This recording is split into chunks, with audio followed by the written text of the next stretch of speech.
Just the cameraman.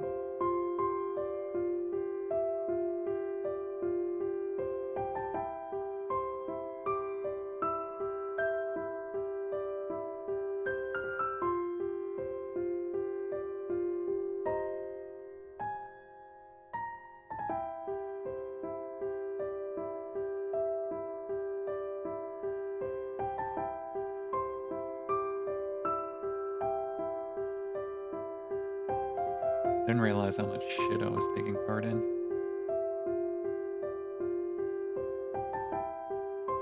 My next leveling session's gonna be juicy.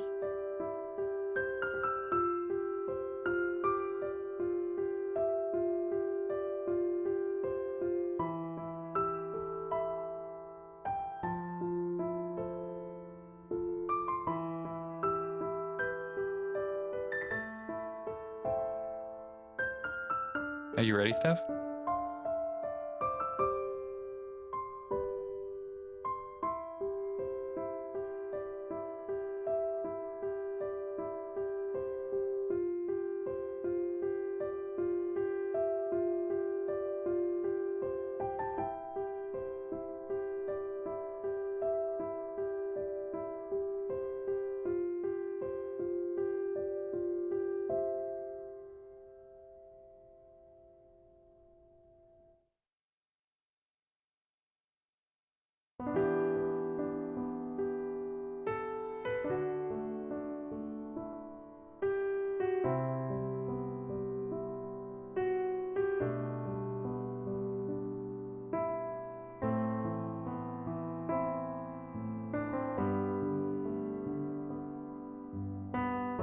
Almost. Sounds good. Just let me know.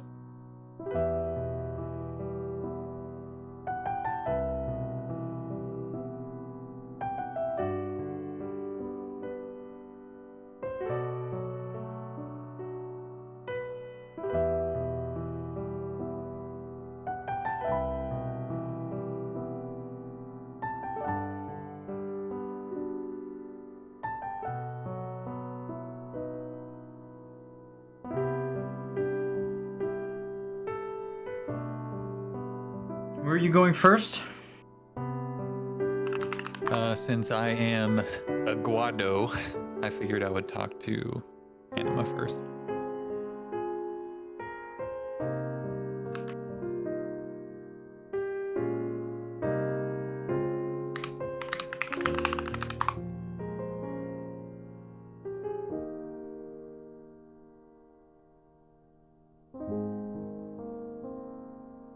Can do Anima, then Odin, and then we can do the Ramses stuff if you want to do that now, or we can do that later. We'll see, depending on how long this takes. Yep.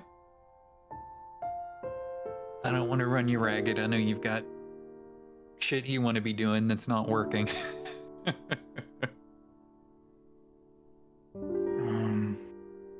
I remember.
Next, I didn't note it down for some reason. Which one of the twins is Arayu Wisp?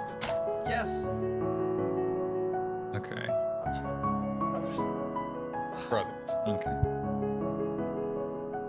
So it's Arayu, and what is the other one's name? Andros. Zandros.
I was working on a preliminary thing, and I was wondering if I could use it for this, and I think I can, so...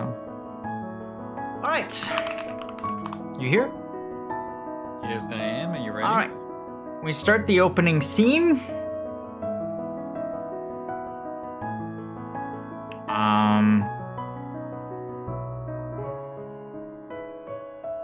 As usual, you will begin in a lone chamber.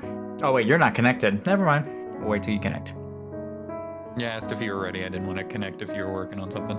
If I'm ready is not if you can connect. It's not the same thing, but it's okay. I don't mind waiting. Okay. Savande, you can connect too if you want, like a On the way. better view.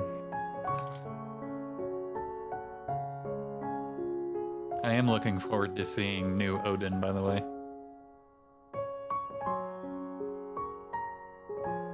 It'll be an interesting You mean conversation. Awakened Odin? Yeah. That one. Since we haven't talked to him since his awakening. There we go. I am in.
Everyone here? Mm-hmm. Okay, we begin the scene in Castle Cornelia, right?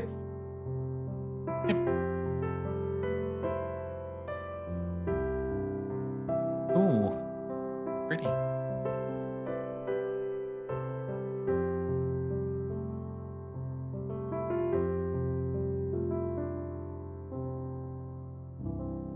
better way to map.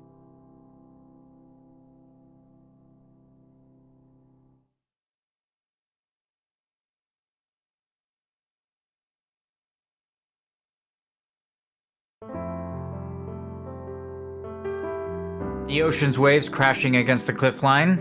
Unlike in this scene, however, it is nighttime.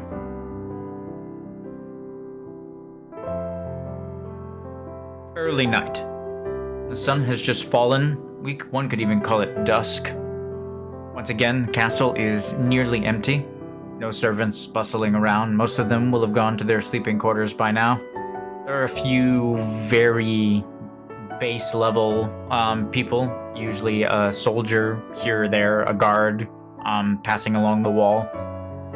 But you find yourself mostly alone inside the throne room, where I normally start everyone. By the way, when we do RP sessions, there's usually 2 people. I usually don't let just one person do it, so I'm gonna say Lumi's with you.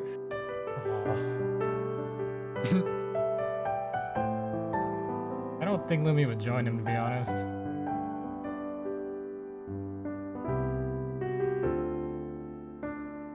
He could be like trailing me. I mean, he would join him to keep an eye on him, right? I guess that makes sense. Yeah. Okay. Let me move my model over. I can make an exception and have him do it by himself, but like having everyone say my character would not want to be with Zevara is getting a little old. So, all right. The wonders of AI means I can create landscapes. Awesome. At least basic landscapes. So when we do an RP session like this, you guys can immerse yourselves a little more.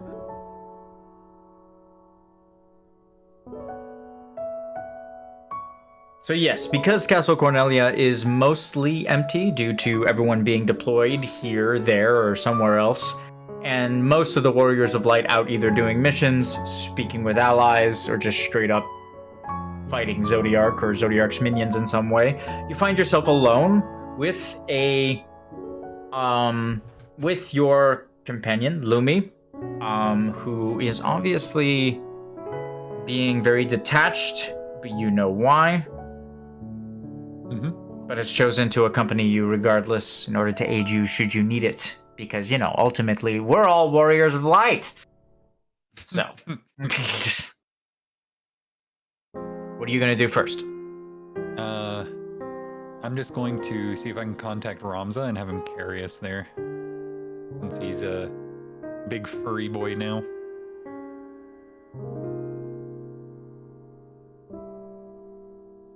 Okay, where's my... Did I save this? Well, I did now. Okay, he doesn't have invaded thoughts, so prayer to the Fayth. Okay.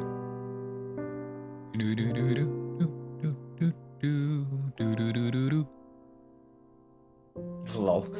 Okay, so initially... I called to him so hard.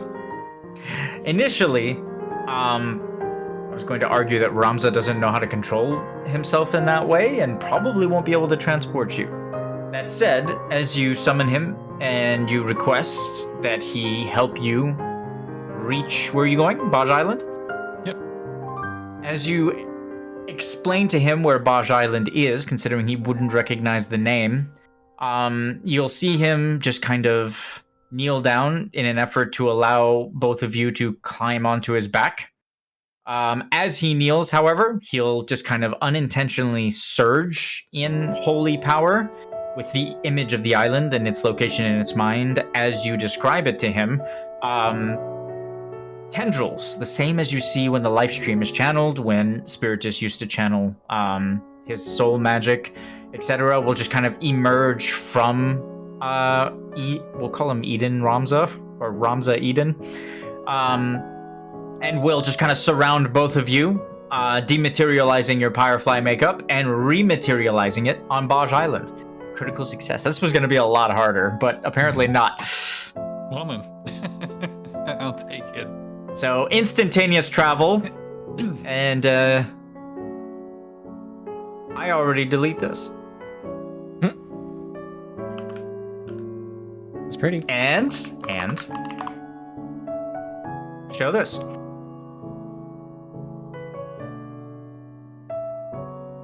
Rocky Crags. Baj Island.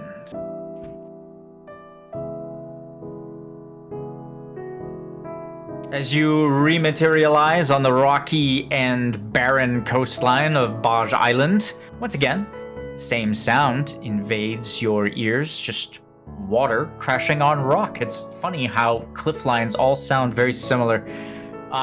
You look around, there are fiends on the island, but as soon as the radiation left behind by Eden's transportation just kind of like dissipates in the air, the fiends will just kind of hiss and disappear into the shadows. You'll see a few. There's a few demon hounds, a couple of dark puddings. My god, I haven't used those in so long. But it doesn't matter, because as soon as they sense the radiation, the power signature of whatever it is that transported you here, the puddings will turn into goo and disappear into the cracks and crevices of the rock. And then, like I said, the hounds will just hiss and disappear into the shadows.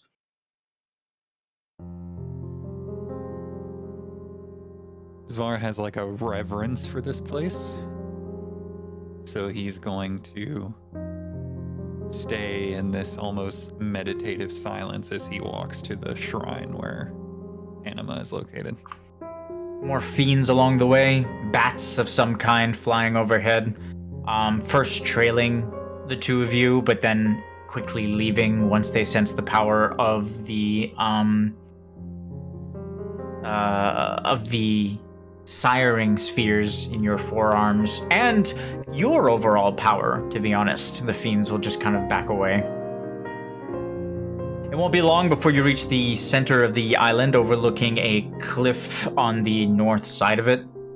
A giant circular area just kind of carved from the rock, and a symbol etched into the stone. Time doesn't seem to touch these etchings in the stone. They look as sharp as they were when you were last here, when the warriors first came here, now over 30 years ago.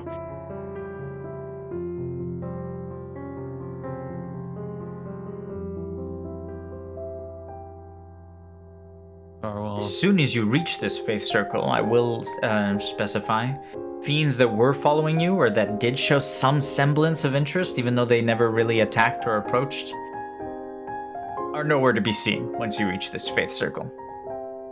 Clearly, this area of the island is left alone by its residents, and no one comes here. That's very sad. I mean, such is the story. Yep. Zevara's gonna lean down and reach out his hand, and he's going to touch those etchings for a moment, and just kind of let his presence be felt, and then he's going to just silently reach out his awareness and knock on the door, I suppose. All right. Roll a prayer to the Fayth.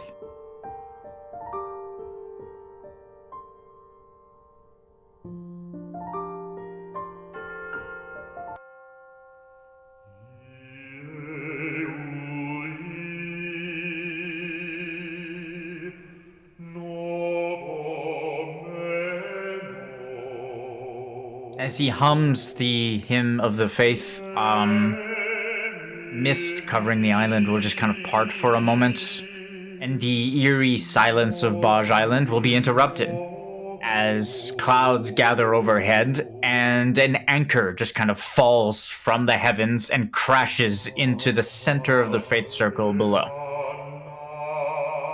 As the anchor crashes into the Fayth circle, it'll stop for a moment before sinking deep beneath the earth, opening some sort of portal. As it does so, it'll hook onto something and it'll start climbing back up again. And as the anchor raises, it brings with it the upper body of Anima. The impressive Eidolon, reaching as high as Bevel's highest skyscrapers, will just kind of tower over the both of you as she writhes and she observes both of you with a single eye.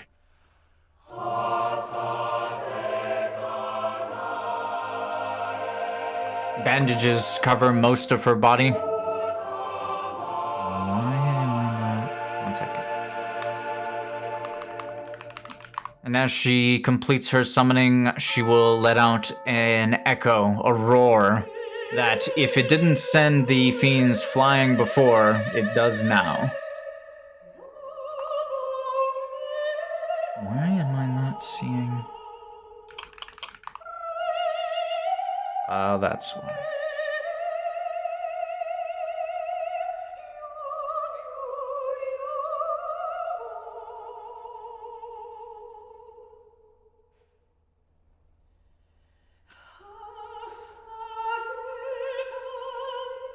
Chains grip at the edges of the cocoon that wraps around her, and her arms seem to be bound in place by bandages.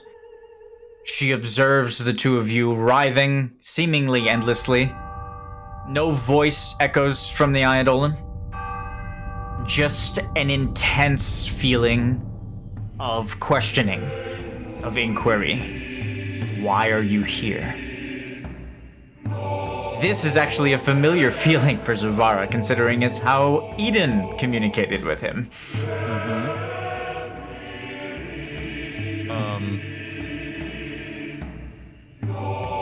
Despite the fact that she's not a Guado, Zevara still feels a very intense kinship with who Anima was.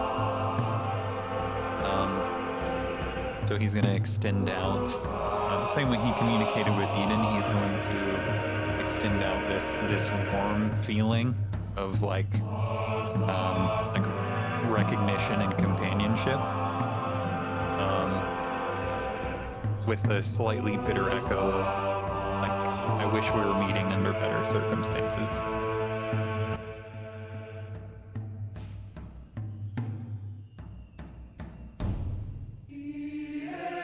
You sense a feeling of recognition from Anima. She senses that you are a Guado.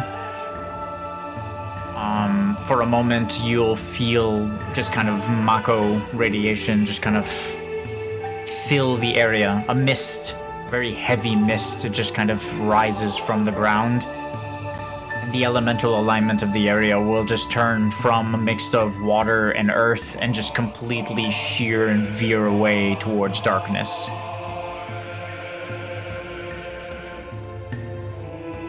She will wait a moment before you sense a further feeling of recognition. She recognizes Lumi and you as warriors of light. You sense weariness from her as she realizes who you are. Once again, you sense a feeling of inquiring. Why are you here?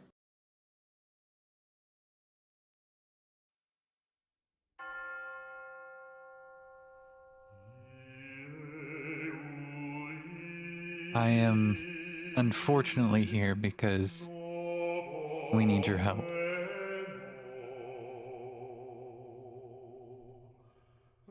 We had a falling out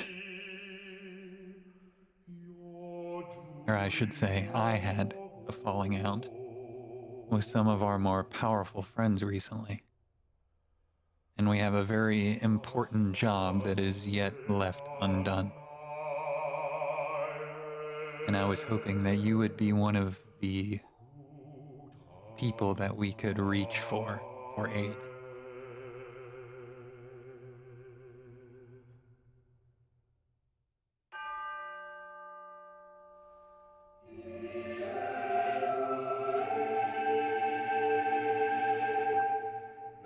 You sense hesitation.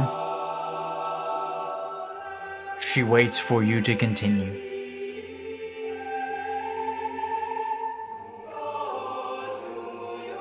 Have you seen the thing floating over the planets? Heard its Recognition, whispers? flashes of images of the skies above Baj Island, of Zodiark's Eidolon form. She recognizes it. Something more that you did not expect. Images of Anima writhing in the depths below in her Fayth circle, her head twitching, her eyes shut as she hears whispers.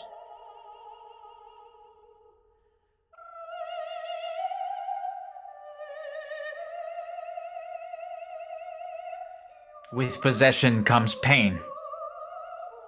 Once Zodiark accumulates enough influence over the area and tries to possess her, it causes her pain. She becomes stronger. She resists him further, only for his radiation to continue to take hold of her Fayth, to continue converting her, hurting her more, making her stronger. She continues to resist him, and the cycle goes on and on. As she shows these images to the two of you, you'll take a moment and you'll sense the swelling of her Fayth circle. Baj Island is desolate more than usual for a reason. The surrounding waters are absent all of their magic, all of the radiation. She has drawn upon this area in order to become stronger, to convert it to darkness, to survive.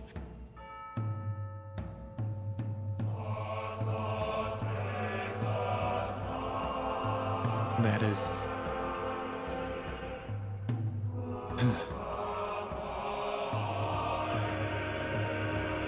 As she explains this recognition of the creature known as Zodiark, another image flashes in your mind.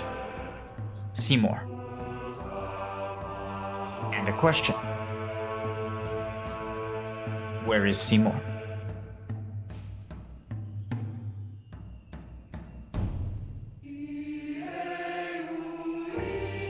He's not with us anymore. He has fallen.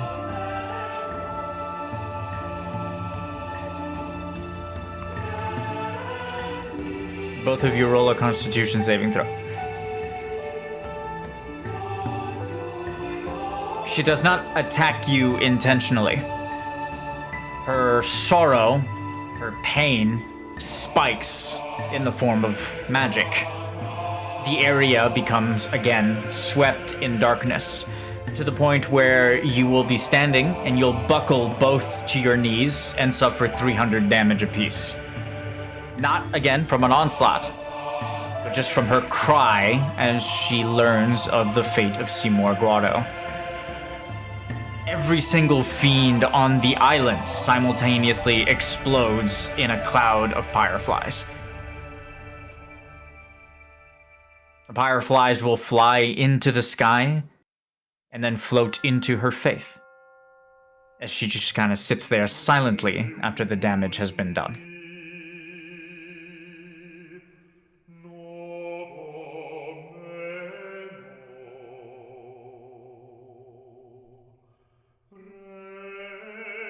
I know he is your son.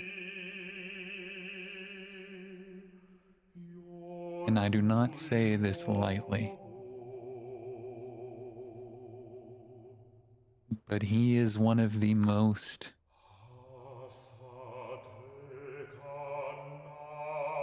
good people I have ever met.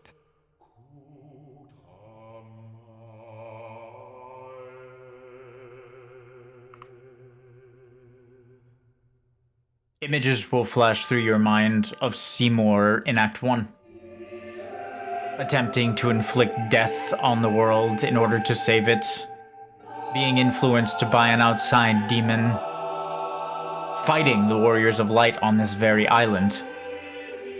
Still, after she projects those images to the two of you, she'll project images of Seymour working side by side with Amarid. And then you'll feel a swell of pride from her as she observes her son just make Spira better alongside a hero.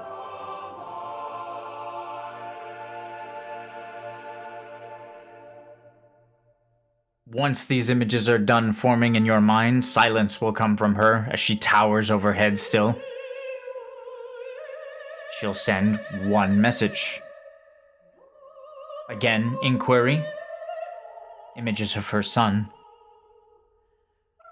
Explaining that the last thing that Seymour explained to her was that he was going to help you. All of you.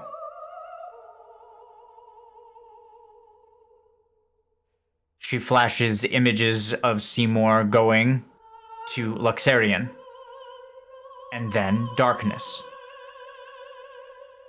What happened? How?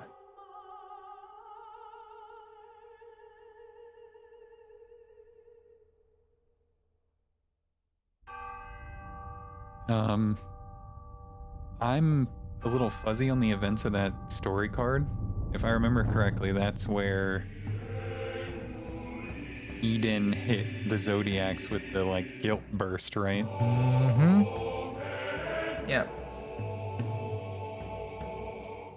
So what... It extended to Seymour somehow, It hit if I remember Zeramis. correctly? It hit Zeramis, and Zeramis was connected to Seymour because they were trying to get the crystal out of him without killing him.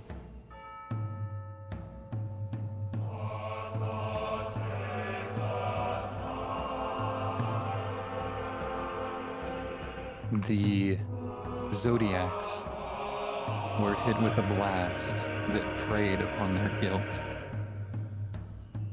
And since Seymour was connected with one of them, trying to save it, he was connected to that blast as well.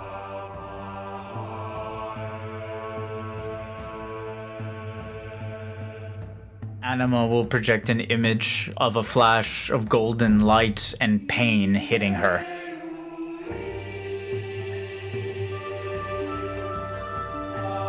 Oh, was she in Seymour too? Yes? Oh, okay.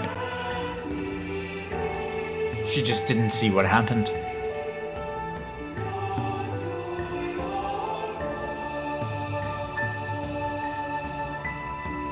She'll flash an image of the Warriors of Light, victorious over Seymour a long time ago. She is inquiring if he was able to help you be victorious.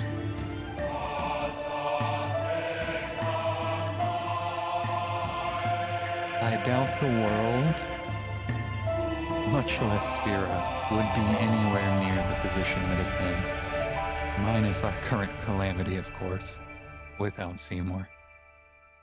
Amarid is a visionary, and he is very powerful.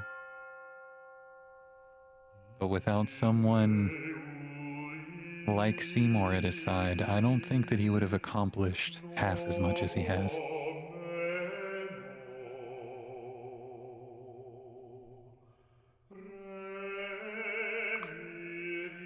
Anima will stand writhing as she normally does against the backdrop of the moonlight, just kind of silently for a moment.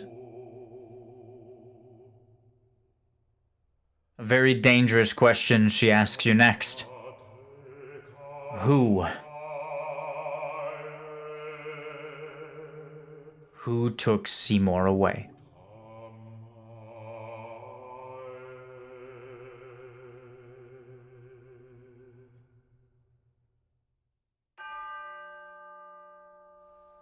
The man who struck the blow was a man named Dystar.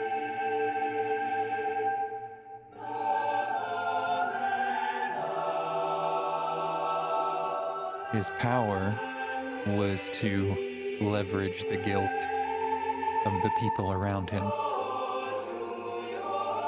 and inflict pain on them as a result of that. Okay. Or, I'm gonna stop you just real quick, just so we can clarify. You're Okay. lying, right? oh, that's not my intention. Okay, He good. was the one who like. If you're had the power. then we'll retcon just for a moment. It was Eden's attack that killed everything. Dystark's power alone would not have been enough to strike down all the Zodiacs, even with his gift. His gift fueling Eden's natural ability to apply vindication to, kill those that are corrupted by guilt. That is what killed them.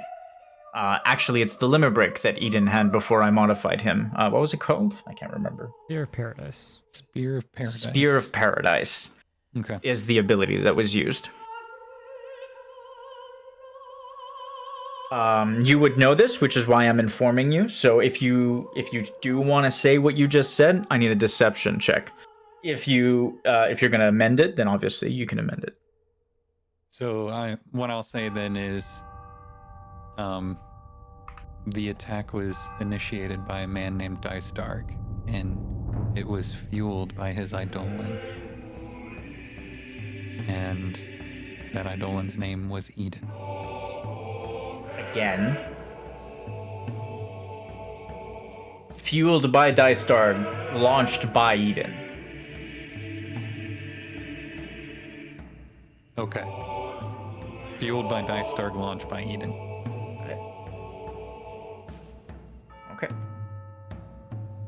Now, awareness.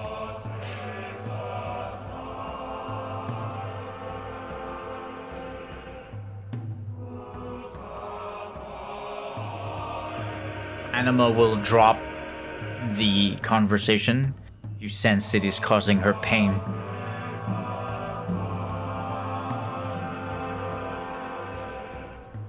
She will inquire through various images and emotions what you would have her do. She's asking what you would have her do. There's something that we need to do. And Zevara will pause for a second. Is this area like shielded from her, or can I shield it? I mean, it's not shielded from her. It does have very intense. She's very powerful right now. That said, someone like sneaking looks from far away would still be able to hear. You can shield it if you want. Okay, then I'll extend like a thin, like opaque bubble that reflects the light off of it and like bends the light around it and stops the sound from moving. A thin veil bubble thing? Is that what you're saying? Yes. Using holy magic? Mm-hmm. Okay. I'll warn you. That might not be enough if someone is watching. I'm not saying someone is watching. I'm just saying if someone were watching, that may not be enough. Especially if you're taking into account the two people that could be watching. In the past, the information that has been given to Zodiac has not been from him directly, as he doesn't have that much consciousness to be everywhere. He does technically have the power to see anything under the night sky. But he doesn't have he's not omnipotent. So he can't see everywhere at once. And I can tell you from a DM's perspective, he hasn't used that to acquire knowledge of any of you. Because there's just too much vastness in it. The only knowledge that he has gained has come from Tiamat and has come from Mustadio. Okay. In that case, what Zevara will do is he'll summon like his bubble around them both, and Lumi, of course, and he'll say, "It is possible that what I may say, or what I will say, may be overheard. If you have the ability to further restrict observation of this place, I would appreciate it."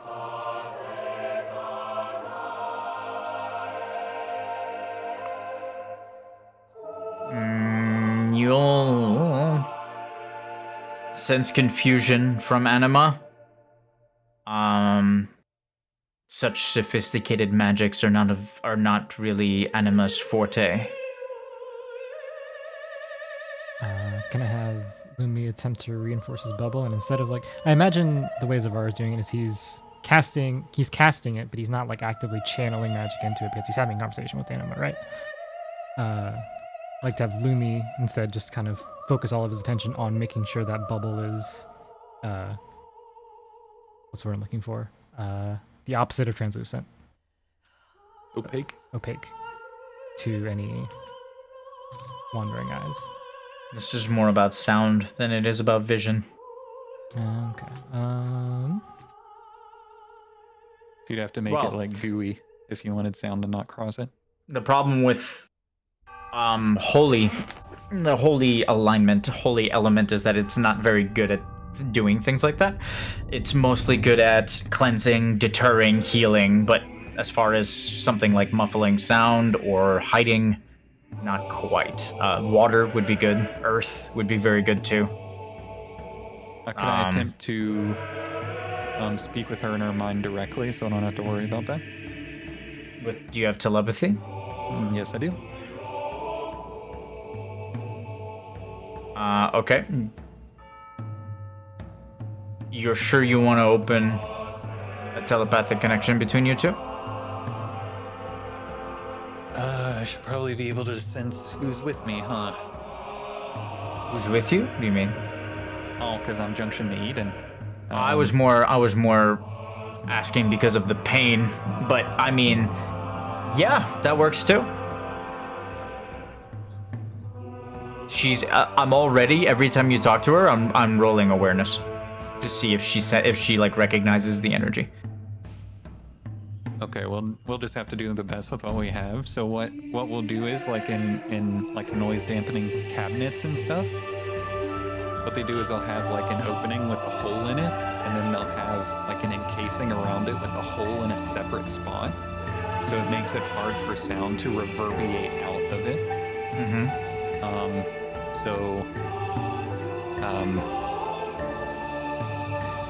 That's the part that's bad with light, is that it doesn't create solidness, solid objects like you're describing. Light is more of it's not tangible, whereas earth and water are. Do you understand what I mean? Like when you summon light, make like a physical barrier. No, you can't. So, okay. When you make a barrier of light, it's negating radiation and energy. It's not negating the actual like physical thing. So, like if you summon a barrier of earth, that would be more of a physical thing, obviously. So, would I be able to? We're around like rocks and stuff, right? Or like in a cliff. It's like a cliff line. It's like a canyon with an opening in the center of the island. I mean, you have a picture. Yeah, I'm just wondering, like, if there's any kind of like vegetation around or anything. No, zero. There is earth, though. Why were you asking for vegetation? Just say it. I was thinking about doing like a druid type of channel life, I am Groot, like encasement of roots type of deal. I mean, that is. I mean, the fact whether there's vegetation or not, there's earth. If you channel life, then that's you can just do that by channeling life. Issue is, if you channel life, you'll bring Wisp's consciousness here.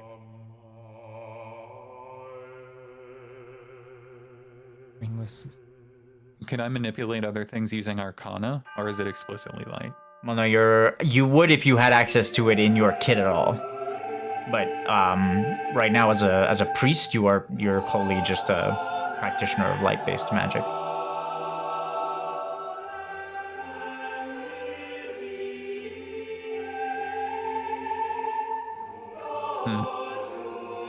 Well, that's a pickle.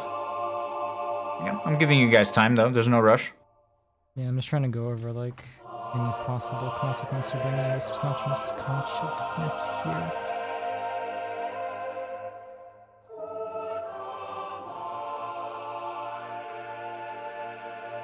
Lodge Island is where? Off the coast of Spirit? Southern Spira. Yep. Off the coast of Spira.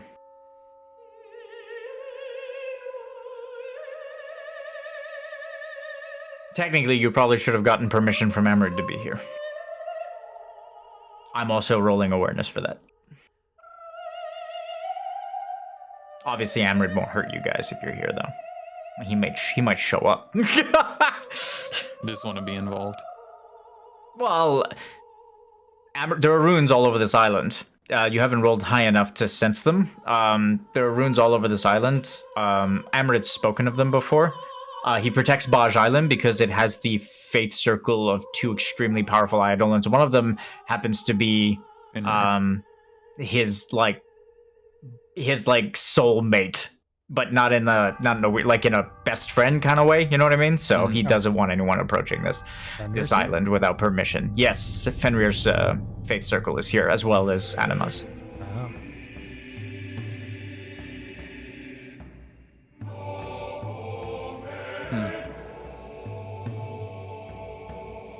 Well, Lumi, I don't suppose you have any ideas. I'm not the best with sound. The only idea I have would involve bringing Wisp's consciousness here, so unless you think that's a bad idea. Wisp did not actively attack Zevara, so Wisp probably wouldn't attack you. He may whisper to Anima.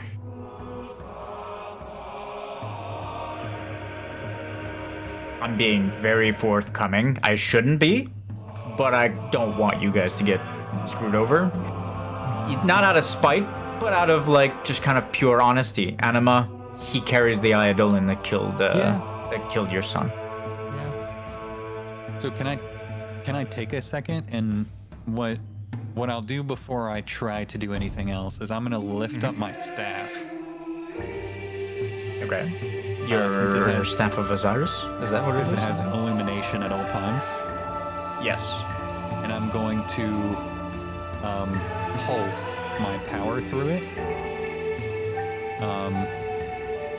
Kind of like leaving exception to the immediate area because I don't want it to wash over Anima and cause her more pain. But the light from illumination won't cause her pain. It's not designed to do that. Then I'm gonna pulse it out like as far as I can without needing to put Eden into it. And see if I reveal any watchers. Eden into it? Eden's in your arm. Well, yeah, I don't understand what you mean. My power, you know. Yeah, but Eden's not going to be. Oh, that's what you mean. Eden into it. I get it. Okay, that's why I was confused. Okay.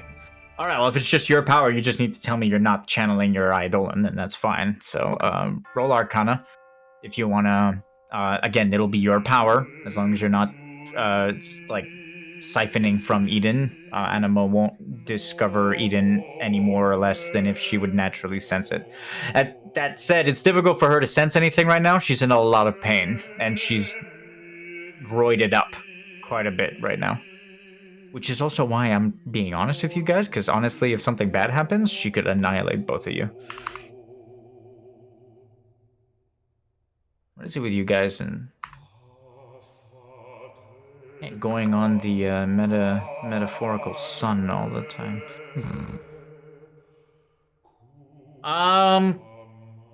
Light will spread, illuminating most of the inner part of the island. As it does so, you'll reveal no sniper perched on a cliffline or eyes in the dark. But you will illuminate a shape in the forest that was magically just kind of camouflaged. As soon as you illuminate it, you'll recognize the shape of an Eidolon, a wolf, just kind of skulking in the shadows for a moment. And as soon as the light hits him, he'll turn and he'll gallop and disappear into the wood. Just kind of leap away and fade. All right. We'll do this quickly and quietly then. And Zevara will lean very, very close.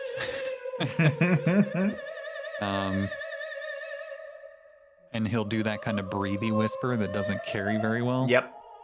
And he'll just say, I was hoping to get the aid of you and one other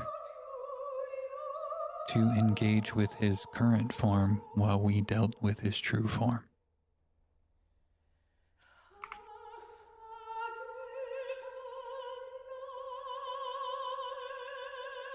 Roll persuasion. I'll buffer it.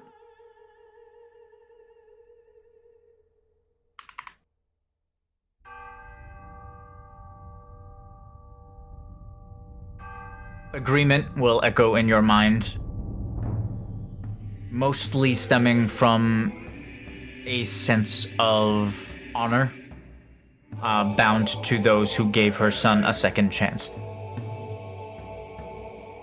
She will send images of chains on her in your mind. She is locked to her faith.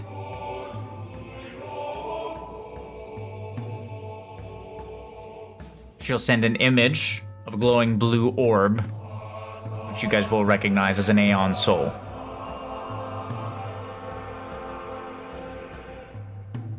Or she'll send an image of her summon materia, but she will project that she will need to be junctioned to someone to manifest. The same rules you're all used to. So, I am not a summoner, but would I know what an Aeon Sphere, actually does? An Aeon Soul? Yeah, of Aeon course. Soul, You're yeah. Guado. Is Aeon that Souls power come possible from to Guado imitate Salam. by any means?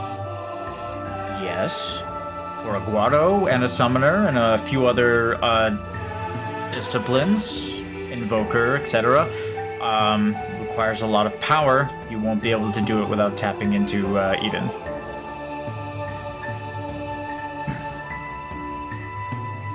That said, Lumi might. But again, we'll tap into Wisp. I suspect Almaka will be informing Amrit of this sometime soon. If you want to ask him.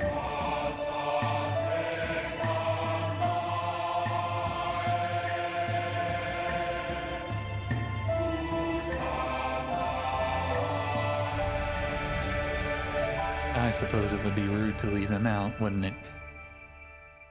Rude's a word. Rude is a word. I should have informed him to begin with. Well, we all know how fast Fenrir is. He should be getting here. The two of you, I'm assuming, will sit down, inform Anima that you'll wait for a visitor. Mm-hmm. All right. Sure enough, maybe 10 minutes later, you'll hear, sense, actually, through the darkness in the area, very, very pierce radiation of ice. As Fenrir turns the water he runs on to ice. As he gallops across the ocean, the strait between Baj Island and Spira. You'll sense another Guado with him. And he'll show up just on the edge of the tree line, and you'll see on his back as he gallops through the trees, Amarid just kind of staring straight ahead, the very intense look on his face. As Fenrir arrives, he'll stop, eyeing Anima, nodding to her. And he'll turn and he'll walk behind Amarid and just stand there, towering over him, as Amarid sighs.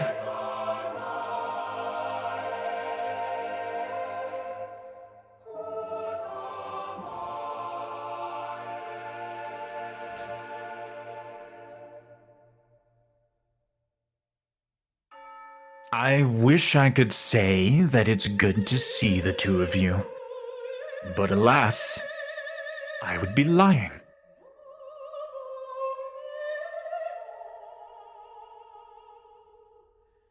Yeah, bird. Hi, Amarid. Never have I been so desperate as to wash the taint of my past away. As when I look upon a warrior of light. And he'll kind of smile coyly. Is there something I can help you with? I apologize. I forgot to inform you before coming here. Let's roll deception. No, I actually did forget that it would be important to inform him before coming. I was so wrapped up in the plan. I know that, but a Guado with 75 wisdom who hails from Spira and understands the danger of Baj Island. Forgot? I'm just here to make sure he doesn't fuck anything else up. Well, He'll arch an eyebrow. Else? Else.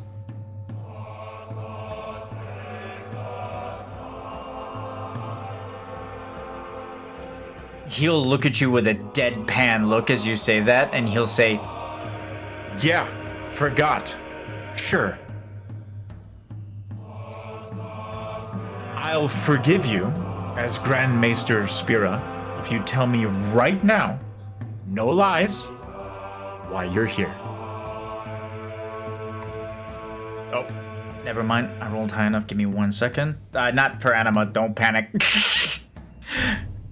As he asks that, his eyes will dart to your forearm and his eyebrows will raise, and then his eyes will flicker to Anima. As soon as he notices, you'll see him kind of angle his head towards Fenrir, and Fenrir will nod. And will just very casually walk next to Anima and lay down next to her.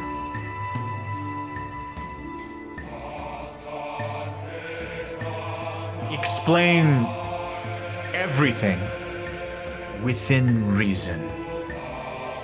And as he adds within reason, he'll give you a look like, if you want to live, be careful. I'll be sure.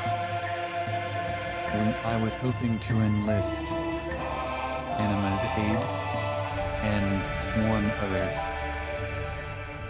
to help combat a certain form.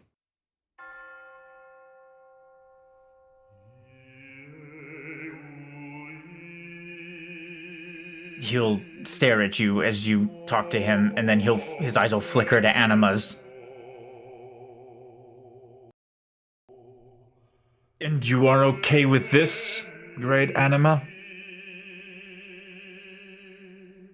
Anima will emit a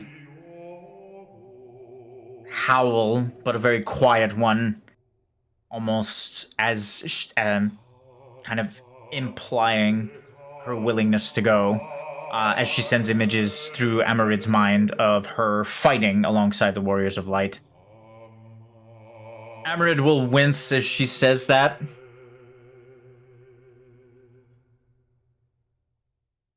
Anima, I would beg your indulgence. The Warriors of Light often make foolish and selfish decisions.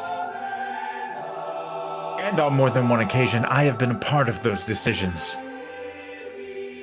Would it be a great disrespect to you if I spoke to them apart from you for a moment? I do promise that we mean you no ill will. Gonna roll persuasion. Okay, she naturally trusts Amarid. You'll sense Anima's willingness, and Anima will her radiation will fade from this place, the mist will part, and she'll disappear into her Fayth circle.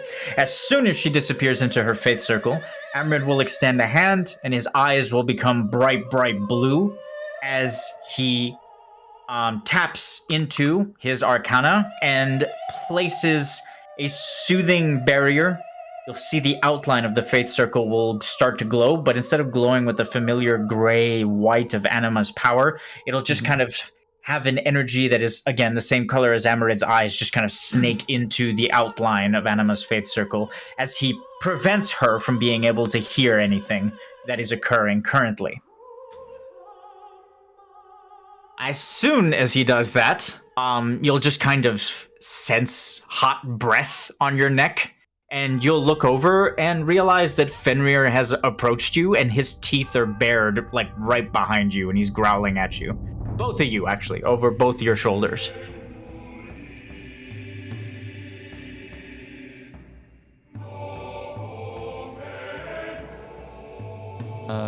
Zevara won't waste any time. Because as much as he, can't resist, he's still a Guado, and that's still the Grand Maester. So, he'll say, I may have created a primordial using the light crystal, trying to save someone. The more you speak that sentence, the wider his eyes will get. And It resulted in the death of, well, as far as I'm aware, the death of another primordial. You're the reason that Spiritus is in a coma. and Yes.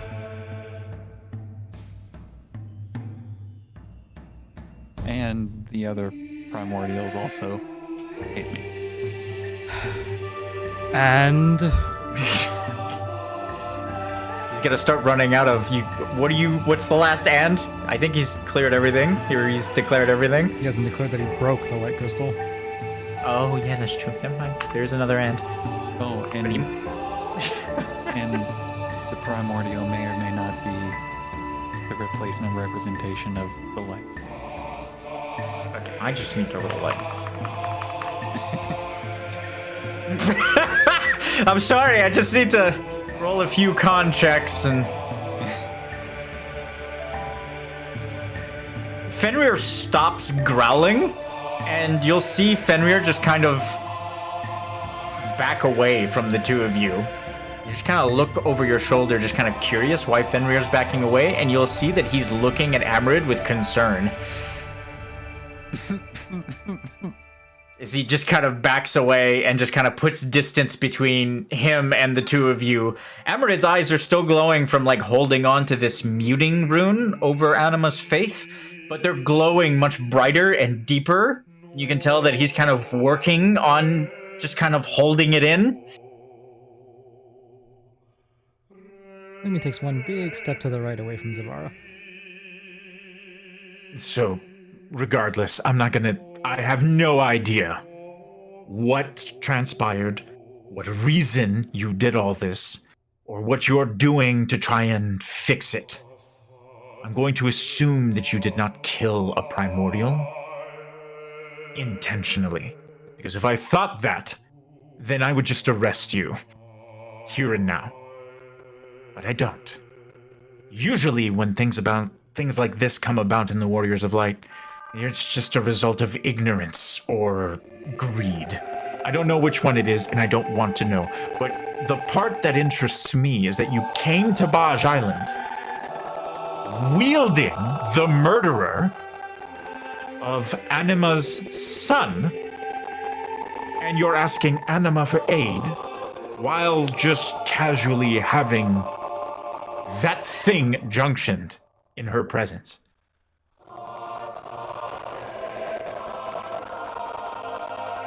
So just kind of leave the statement open as a question and just kind of look between the two of you.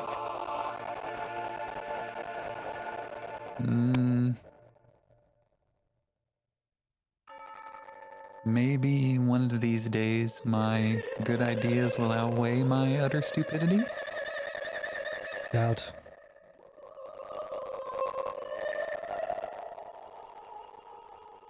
If you only ask, I'll grant you your deaths. You seem to want them so.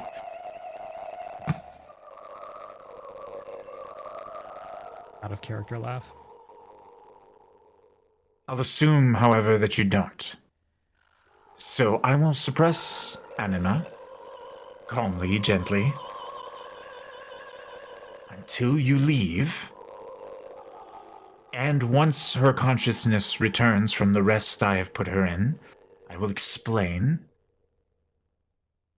that Zodiark's power is too great and we fear for her safety. Does that sound feasible, amenable to the two of you? I have no objections. If you wish to continue speaking to her, I will let you, but I will leave. Because I am quite certain that if she does detect, in fact, your little secret, this island will no longer exist when her rage has subsided. Come to think of it, I'll probably take Fenrir's Fayth with me.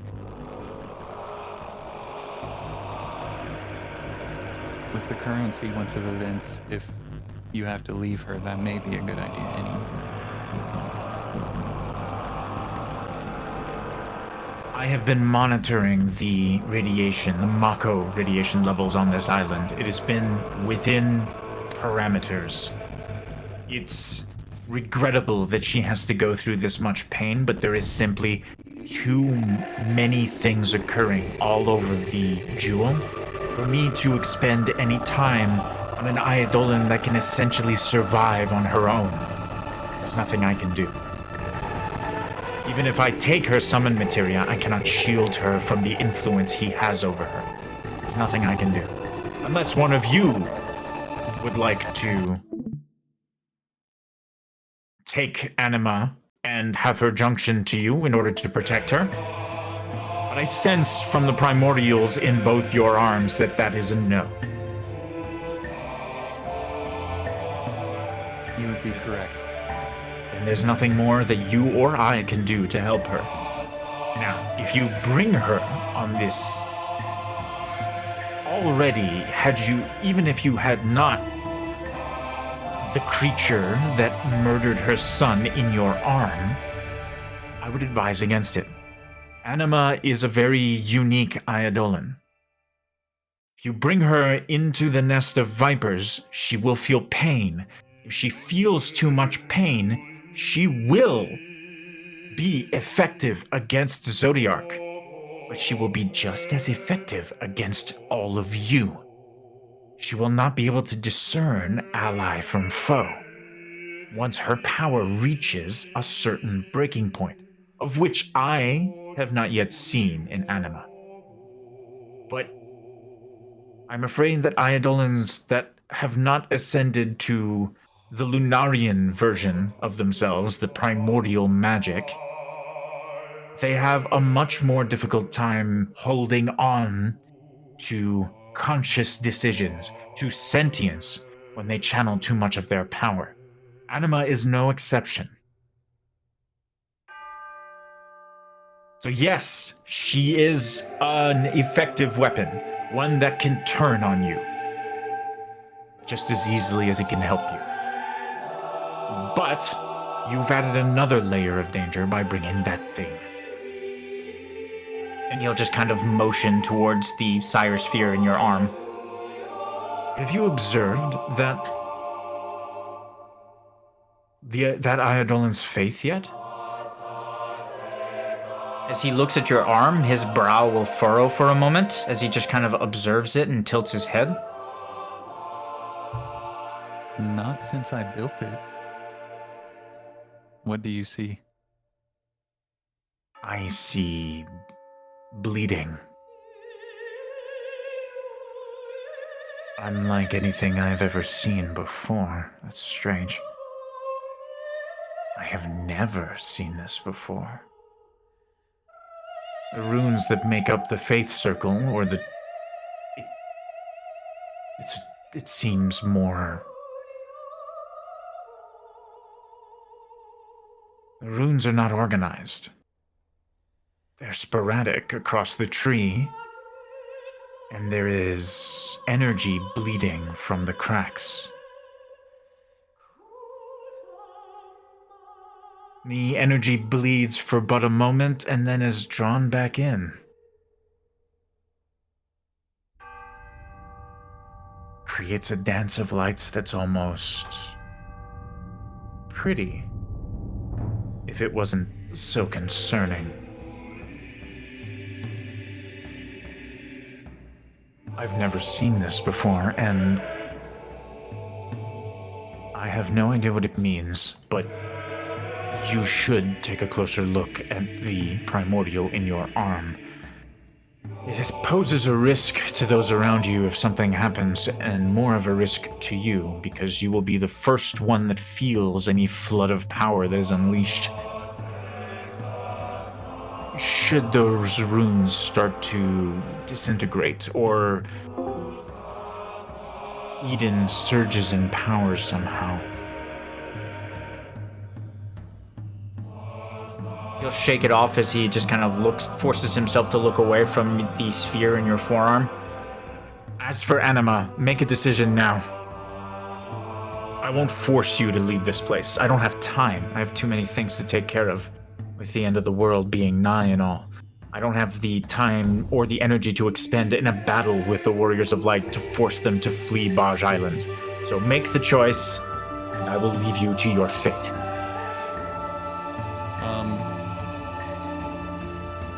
Zevara will nod very quickly that he will leave. But he is going to reach out, and he's not going to like force a connection, but he's going to reach out and try to like send something to Amarid via telepathy Okay. and see if Amarid will accept it. And he is going to show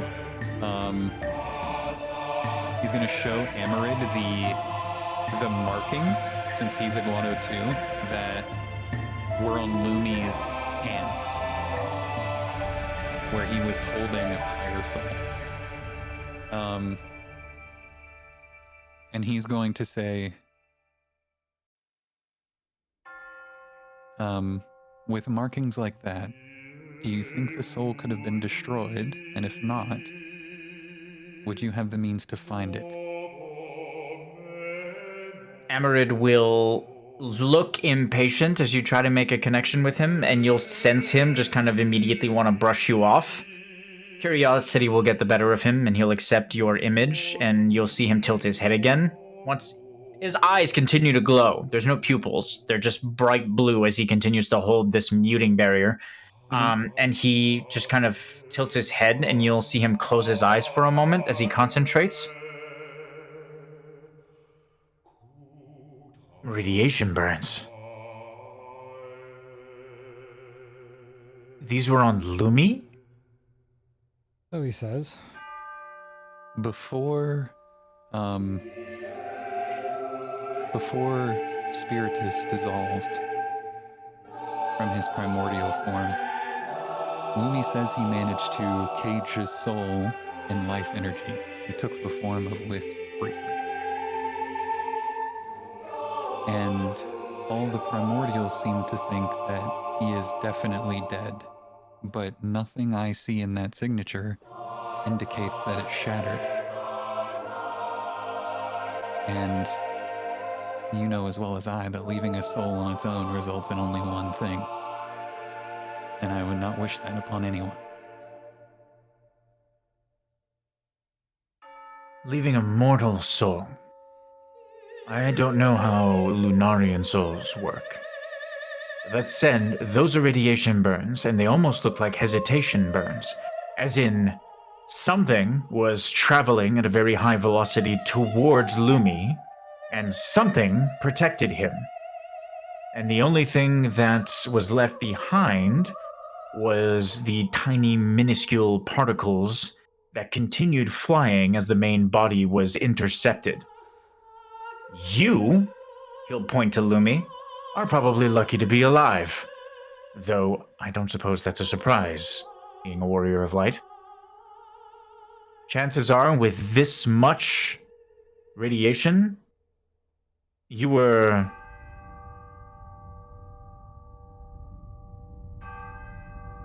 very close to being completely annihilated. I don't even know of an entity that can conjure up magic strong enough to stop a soul with this much velocity.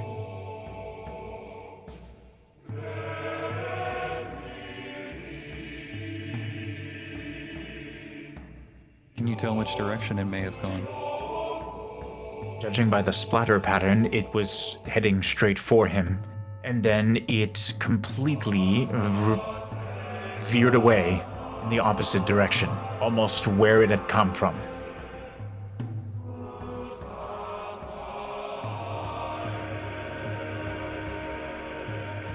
So it came out of Spiritus, hit Lumi, and rebounded? Is that what I'm understanding right now? A soul is unique. A soul fly is unique. That's why we are, or a pyre soul is unique. We are not able to manipulate them because they are formed from another type of radiation, one that we have not developed a means to manipulate. Even Torbad only manipulates rift energy, which is again another signature of magic. The only one I ever saw manipulate pyre souls was Spiritus. If a pyre soul is traveling extremely fast and will collide with someone, no one has the magic to redirect it, the magic to stop it, the magic to slow it down. It just keeps going. I've never seen something deflect a pyre soul before. But whatever this is, looks like it was deflected. It was headed straight for Lumi, and then something protected him. I don't know where it went after that. What I do know is that I do not have an infinite pool of mana, and as soon as she realizes that you are deceiving her, you will be turned to mush. And she is very bad at aiming, and I don't want to be friendly mushed. So please, get off of my property. Spira's property. He'll kind of correct himself. Can you get us out of sight? Because we may or may not have come here with the thing. Oh my god. I have nothing more to say to you. He'll just kind of look over at Lumi very sarcastically and say, "Good luck." We need it. And then he'll just kind of motion, and all of a sudden you'll feel like a snoot between your legs just kind of flip you up into the air, and you'll land on the back of a giant wolf, and he'll do the same thing with Zevara. And as both of you just kind of land on his back, the wolf will just start to gallop at a ridiculous speed across the water. As his feet or his paws touch the ocean's water, it'll turn to ice as he just kind of runs across the ocean.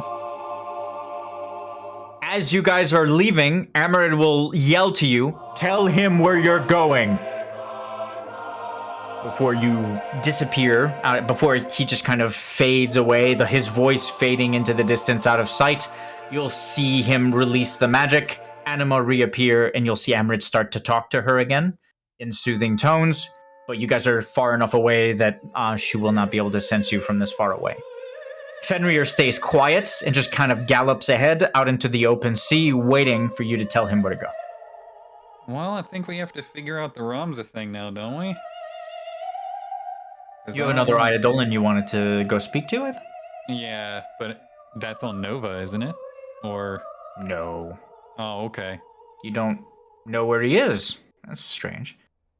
We knew where he was before, but I don't know... Where was he before? Fuck. History check. Yeah, roll a history check.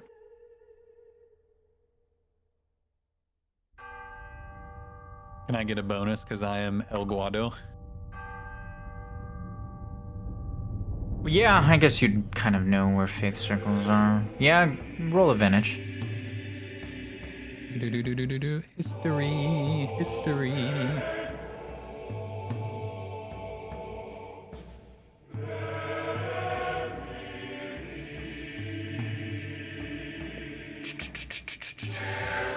Success! Everyone knows where Odin's faith is. At least everyone knows where Odin's faith is. They know because most people who know where Odin's faith is know about it because they steer clear of it. Because it gives people nightmares, and the forest is completely overrun in mist and in a perpetual night. It's the town of Tenebrae in northern Eos. Used to be a bustling village until Nova was restored by the Warriors of Light, and Odin returned to his former glory. His faith circle is in a forest nearby. As soon as his memories were restored, he reclaimed the entire northern island of Eos. If you look at the map, you'll see that Eos is comprised of 3 islands. That northern one, that's all Odin's island. Just because other people don't have the mental fortitude to live near him then? Exactly. They would go to sleep at night. He wouldn't even threaten them. It was just his energy, his aura faith now. nearby. I gotcha. Then I will ask Finwë to take us to the forest. As soon as you tell him you're going to Tenebrae, you'll see the wolf just kind of look and eye you for a moment and just kind of shake his head and gallop forward toward it.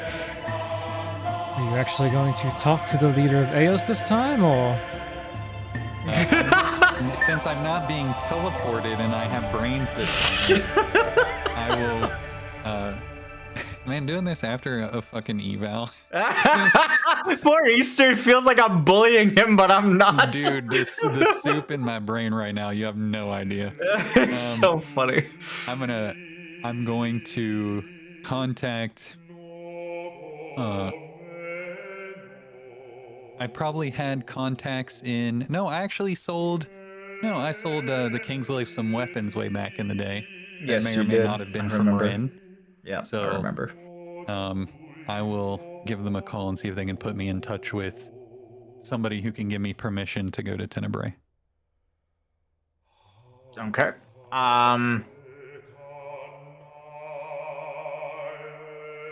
You are put in touch with the captain of the Kingsglaive. Speak to him for a few moments, and upon describing to him that you're a warrior of light, and him recognizing your voice or Lumi's voice, there won't be too much trouble going through the borders of Eos, especially considering you're all in charge of the militaries of Chrysalis, which means you'd have open communication with most of these people anyway. So, they'll accept and allow you through. Let's get rid of the characters we are not interacting with anymore. Do those disappear for you when I do that? I had closed them prior. Oh, okay. Yeah, they disappeared from me. It doesn't take long, maybe 20 minutes. He gallops fast, you hang on to his fur. You'll reach the... this time it's not jagged. It looks like a very normal beach that moves up onto a sandbar, onto a plateau that just kind of starts with a forest. There's a heavy mist over this island. It is massive, the island.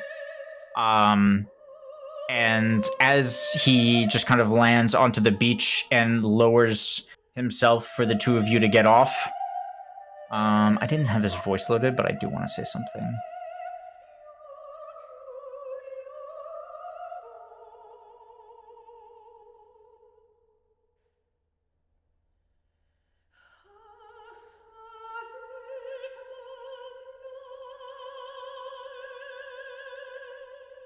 You still have the music, Samande? We're good?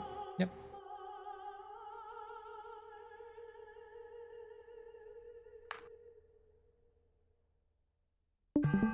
Thank you for reminding me. Stop for me.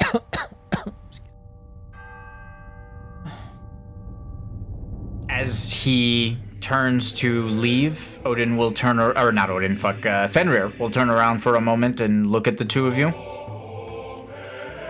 Do not lie. Do you understand? Understood. If you lie of your fear, you will be tested. If you are tested, you will fail. And Odin's blade does not give second chances.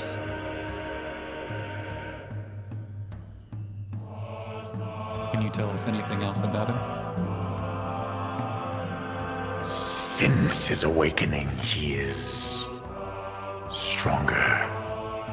Stronger than I. Stronger than Maduin.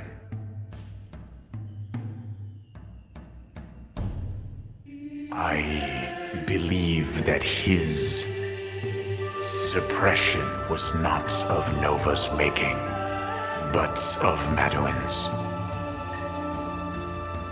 The Guardian always wished to keep powerful faiths suppressed in order to preserve order. And Odin is no longer suppressed. Do not deny your fear, and show him respect. I will stay near the island. If aught should happen to your bodies, I will return you to the warriors, out of respect.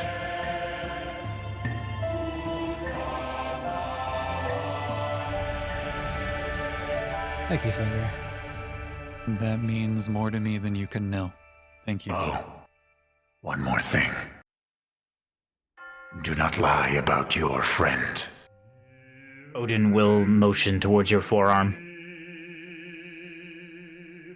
I can smell it from the mainland. Is why I was watching you. He will sense it too. I do not know why the mother did not. Perhaps denial. That those who would save her son would also be responsible for his death. I do not think she could bear the truth.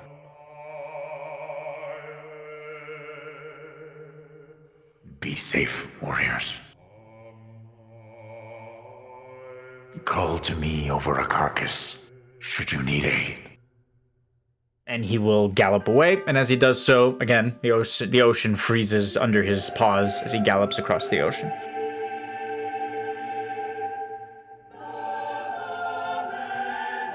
You are left in a dark, eerie, mist-covered, silent forest. Something eerie from out of a nightmare or a horror movie. The Tenebrae wood sprawls out in front of you. The trees are far apart. Very easy to see, very far away. The light of the moon just kind of catches the mist, the heavy mist in the air, and gives the forest itself a very bright glow in the distance. So it looks Unlike those Baj depictions Island. of like haunted forests where there's like this almost glowing mist everywhere, even though it's dark. Yes, exactly. Because of the light of the moon. One last thing. Baj Island had fiends on it. There is not a single living thing in this forest. You can sense it.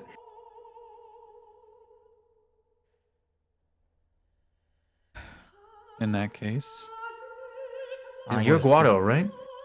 Yes. As you walk and just kind of, I don't know if you're moving up. Do you move up to the forest, to the edge of the forest? Yeah, Zevara's kind of gathering himself. Okay. Since Fenrir said to show him respect, I think what Zevara would do is he would treat this like almost like a pilgrimage in its own, and he would try to walk through the forest to Odin without light, just using his senses to guide him to where Odin is. Well, as I said, the forest is lit pretty well by the moon hanging overhead, so you wouldn't really need light. But you could extend that to any form of magic you may use to make this easier on both of you. Lumi, do you do the same thing? Yes.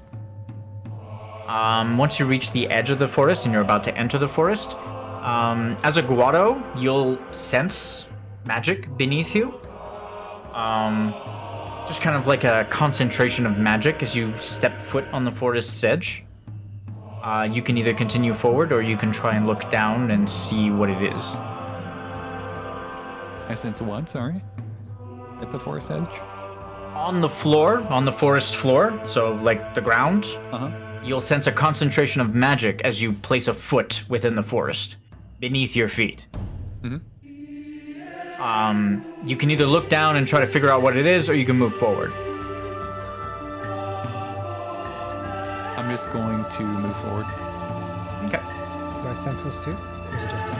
Yeah, you sense it as well. He senses it more easily, but you're aligned to the light, so you would sense it too. I'm gonna look down and see where it is. Okay.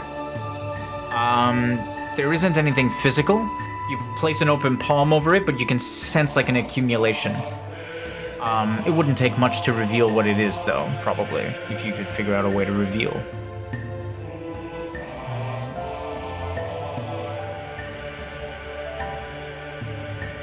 Is it invisible, or...? It seems to be a concentration of magic and radiation. It's not invisible, it's just not seeable with the naked eye, but it doesn't look like it's been hidden or anything. Okay. Could I try looking for it, since I'm more directly magically inclined? I'm letting Savande finish. Okay. Were you Of going to course. do something? I was gonna ask if I could glean the fireflies in the area to see, maybe figure out what type of magic Of course. this is. Is that what you want to do? Yeah. Why is my dice black? 52 gleaning, okay. Because you haven't Lumi, taken Lumi. Lumi waves his hand, and the fireflies in the area will accumulate near the concentration of magic, and will kind of rewind time to just like a very light visual. Using the fireflies in the area, they'll depict an illusion, an echo back in time. And in this echo, you'll see the ground beneath you glow with a very large line, and then in horror, you'll extend the gleaning to like further, and you'll notice that it's a Fayth circle, and it spans the entire island in a circle. Gotcha. I don't think you need to go very far to find him.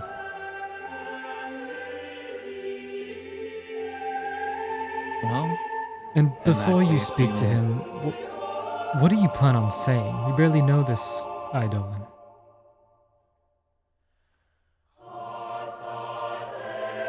I just planned on being honest and asking him directly for his help. Okay, suppose. Go on.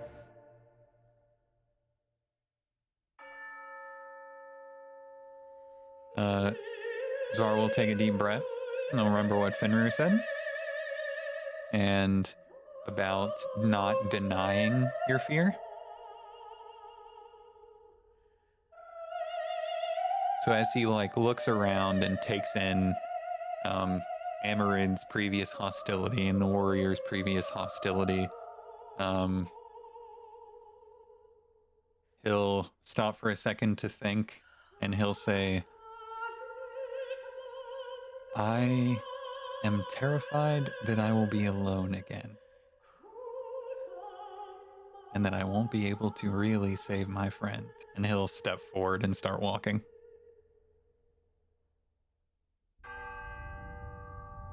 Okay. Lumi. Lumi was kind of muttered to himself, curious as to why he didn't just go to the Fayth again, but I guess I'll follow suit.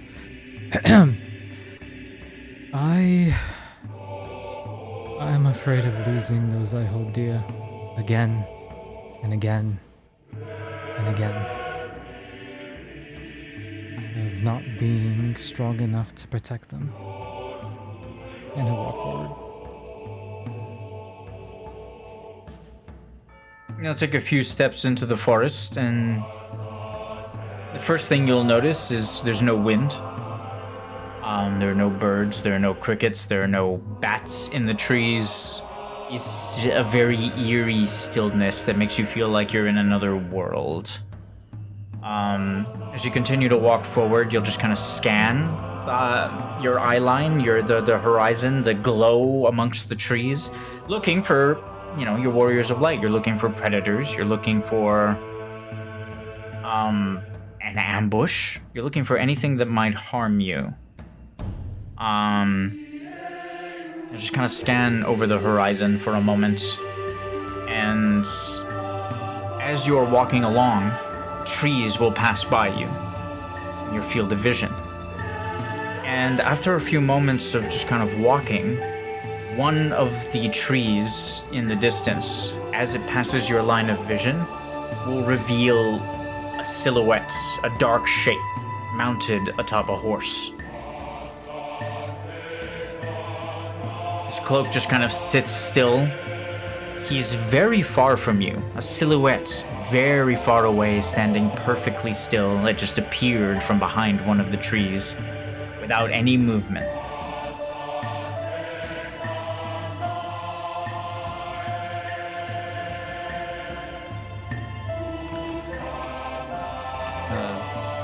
One second.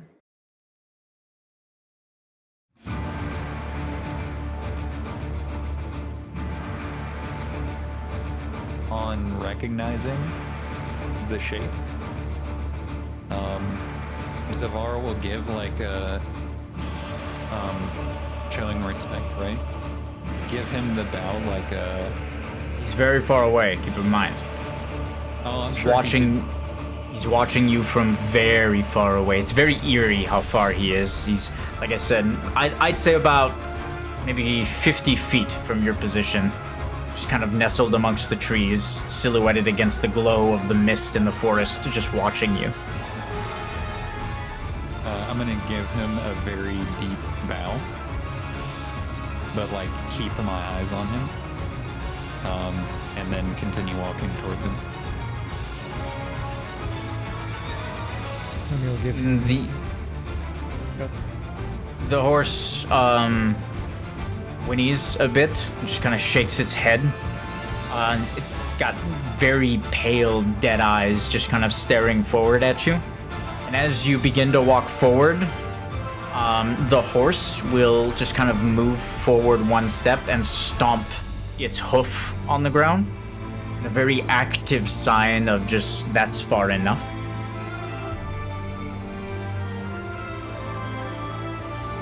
Then I will definitely stop.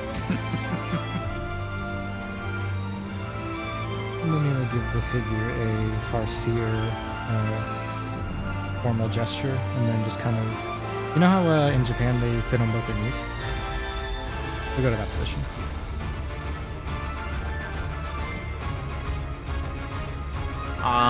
As he begins to speak, his voice reverberates in your minds and echoes across the trees.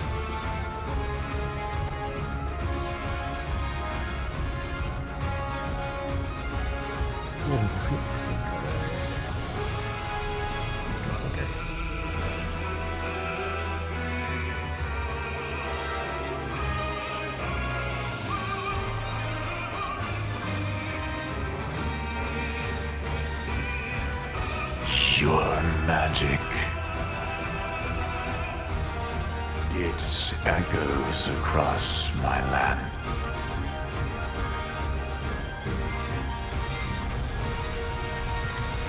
It makes you easy to detect.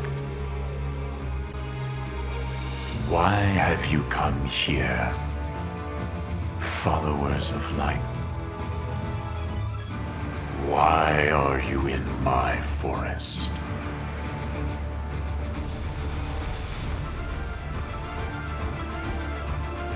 I'm here because I'm afraid I may have caused us to fail, and to ask for your help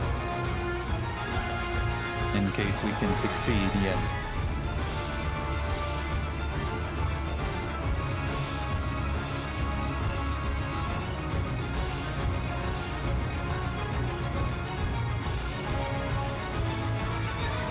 You wish to speak, stranger. As he senses Lumi's hesitation to speak, he'll turn his attention to Lumi. referring to him as stranger, as a denizen of Nova. I come in fear that he may cause more harm than good to our cause.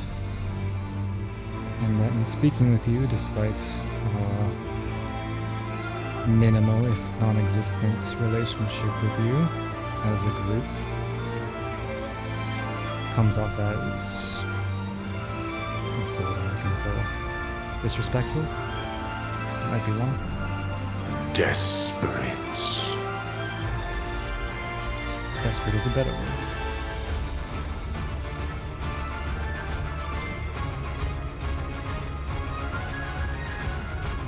Why come you to a creature you know nothing of? Perhaps I am not as neutral as you may believe. As he says that, he'll tilt his head, and the one red eye that has been kind of glowing in the trees as the only like depiction of where his head is will kind of flicker for a moment and turn bright white. Perhaps I am already taken. And you come to your doom.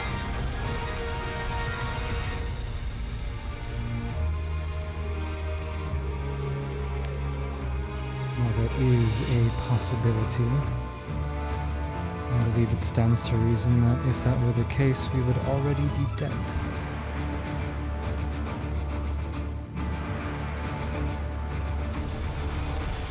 Or in the middle of being toyed with.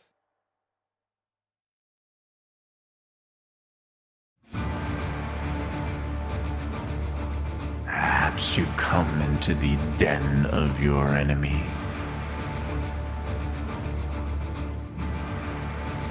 Perhaps you come to your own doom. Perhaps you bring the doom of those you carry as you come to my domain.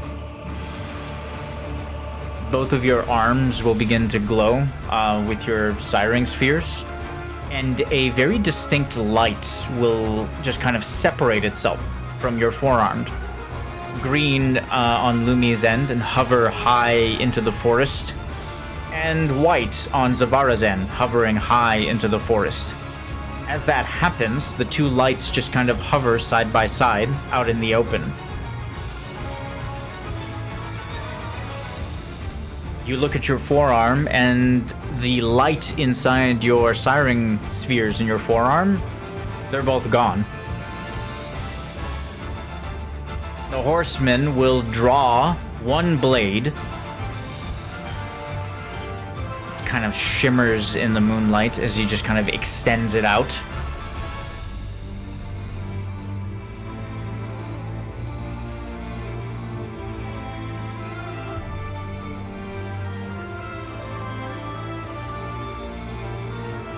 If you fear solitude, then perhaps I can show you what it means to be alone without your attachments.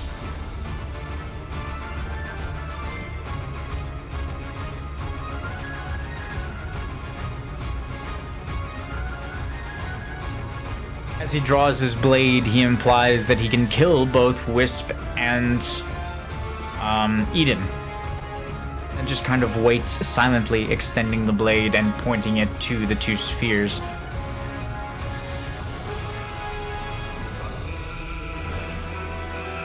Zevara will, like his nostrils kind of expand and he starts breathing a little heavy.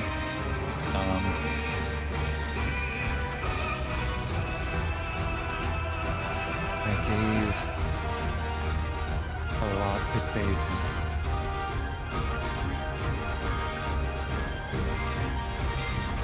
I have been alone before.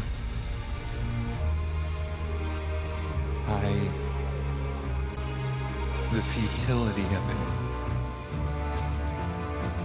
Struggling alone. and not being able to make the difference.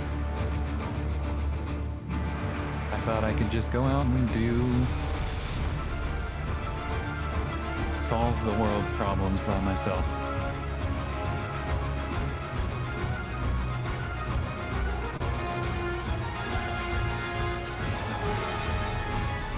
Like the man pushing a boulder up the hill only to have it roll down again.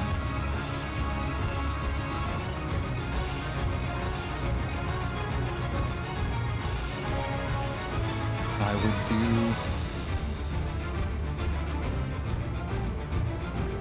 anything in my power to allow my friends, and he'll look up at the sphere, to escape that futility. And I'm afraid that I have pushed them to it.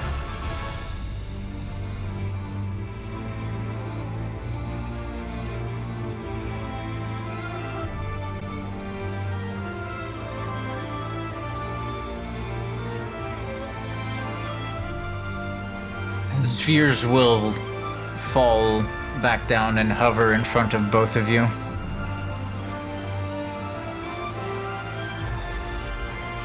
What would you have me do, strangers?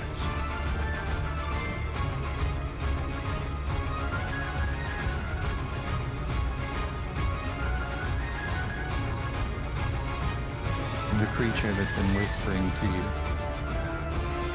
he is split somehow. He has an inner form and an outer. And the entities that we had originally asked to keep the outer half busy, I have since ostracized my friends from due to my actions. And then he'll kind of hold out his arm in helping my friend and in hurting another. You would find more strength if you only learned to rely on yourself.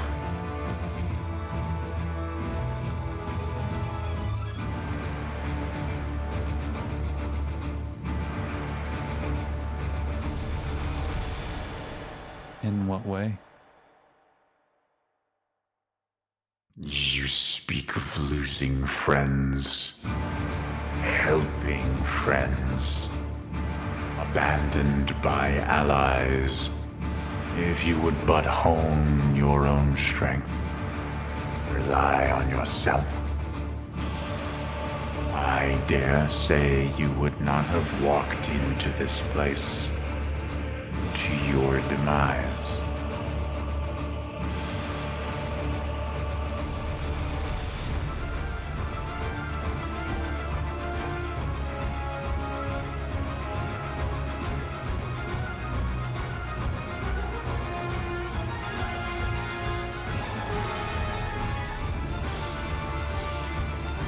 Our demise.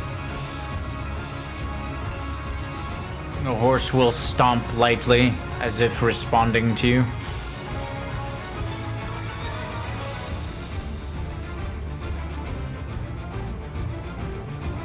You will not be allowed to leave here.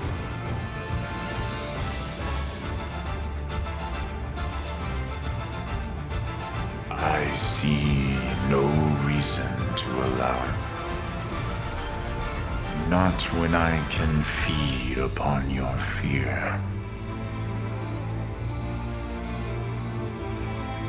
Not when I can feed upon those you've brought here.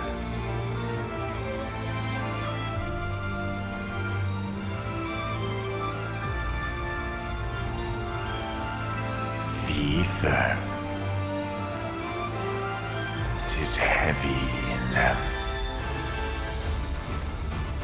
Perhaps heavy enough to finally free myself of this wretched prison.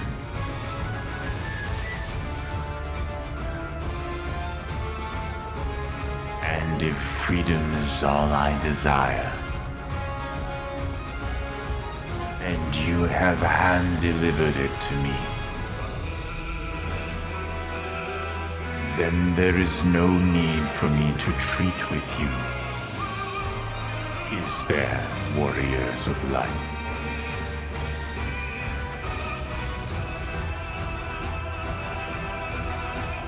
Zevara will make a bow and say,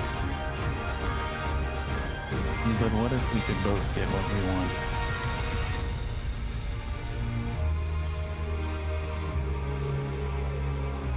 I sense turmoil in you. And in your companion, though I use the phrase lightly.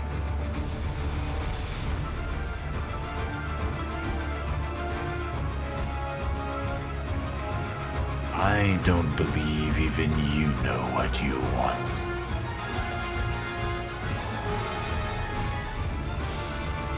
But make your offer.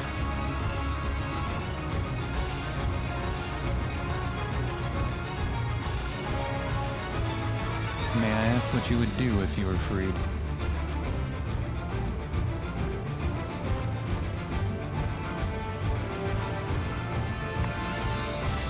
For once, you'll sense uncertainty in the horseman, though you see only his silhouette. You'll sense uncertainty as he responds to you, one eye still staring at the two of you in the darkness.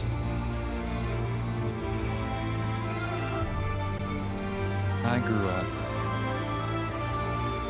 afraid of the place that I lived because I considered it stuffy. Everyone there worked with magic, and I wanted nothing to do with it. So I became a pirate and wandered the world. And in all the things that have happened in the 15 years or so that I have been in the Warriors of Light, it's that fear and suffering are crucial aspects of what help life flourish and grow.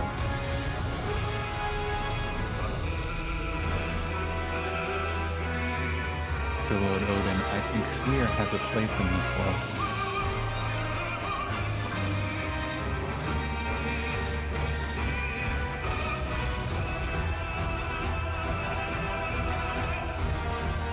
So if freeing you would get us your aid, I will do what I can.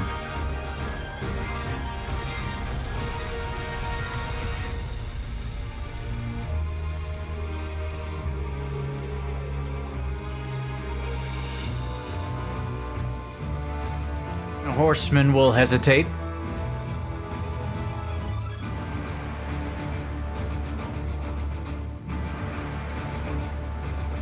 I have your oath then.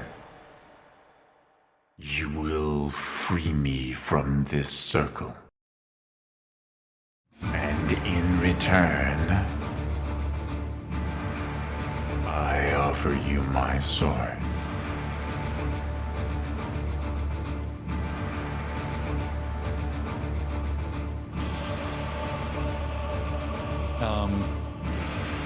Looking around, does Zevara see, like, the sort of chains that bind an Eidolon to a faith? Is that like something that you can sense, like it's part of the structure of their faith? Yes, their faith actually feels different when it's contained and when it's allowed to project into the world, into both worlds, the jewels. Almost like an inward expression of magic versus an outward. Radiation, the Fayth circle itself, projects power within. The Eidolon can only project themselves within the Fayth circle, or at least in the immediate area. And then one that is open projects outward, almost like a flower, just kind of closing and opening, you know, blooming. That's exactly what it would feel like. This one, of course, is butted shut.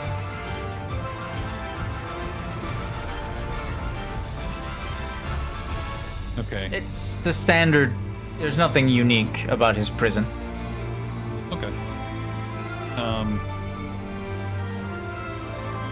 I will probably need additional power to do this myself. Do you mind if I call on my friend here?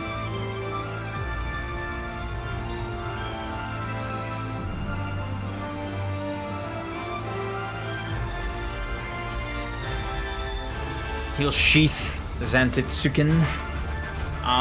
And as he does so, he'll extend a gauntlet forth, and both of the energy orbs that he extracted from the two of you will fly to him and manifest in his palm as siring spheres.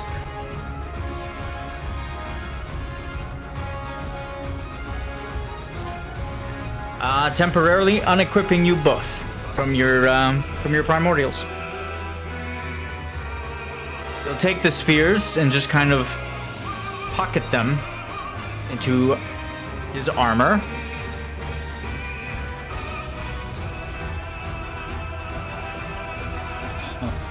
Fostering my own strength, huh?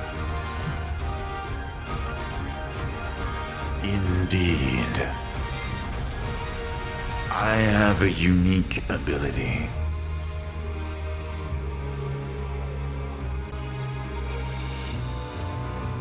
Your fear made manifest allows me control. Ultimate control.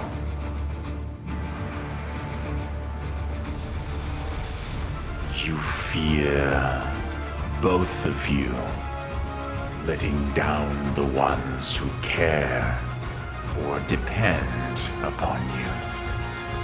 And so, your companions are mine.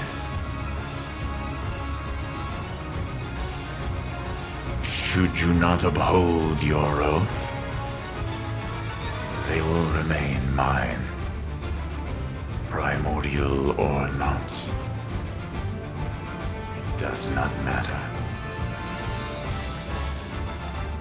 Not in the presence of fear. That's absolutely horrifying.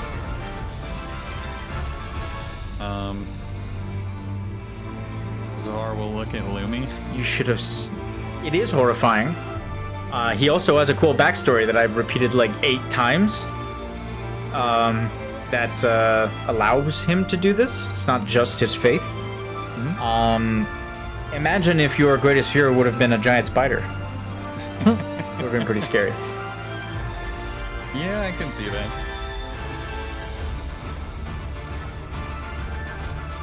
Why is it whenever I go anywhere with you?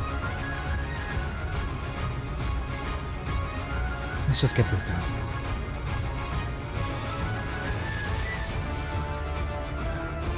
Well, Lord Odin, I can't speak to what I want at my core. But one of the things that I have loved since the moment I became a pirate is to test myself against a challenge.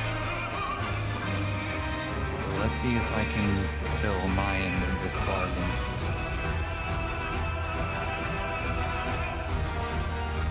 Should we temporarily drop our stats? Only if this ends up going beyond this session. I just meant like for the purposes of rolling. No, because you can still access their gifts since they're nearby, but if Odin truly takes them from you, then you will unequip them proper. Okay. Do you want to try to do this separately? You'll just watch a top sleep near quietly.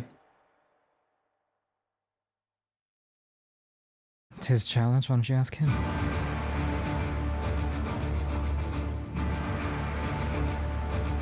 You fulfill your end of the bargain. There is no challenge. You do what you must. Free me from this place. And you will have gained my sword. And your companions will be freed. Alright, Guado, tell me what to do.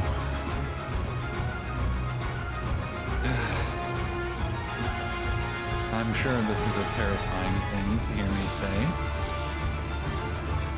But I think I know how I'm going to try to do this.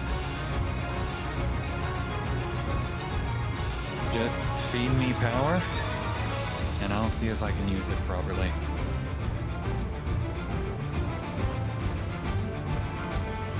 So, what Zevara is going to try to do, since he is not a summoner, and he is a Guano, is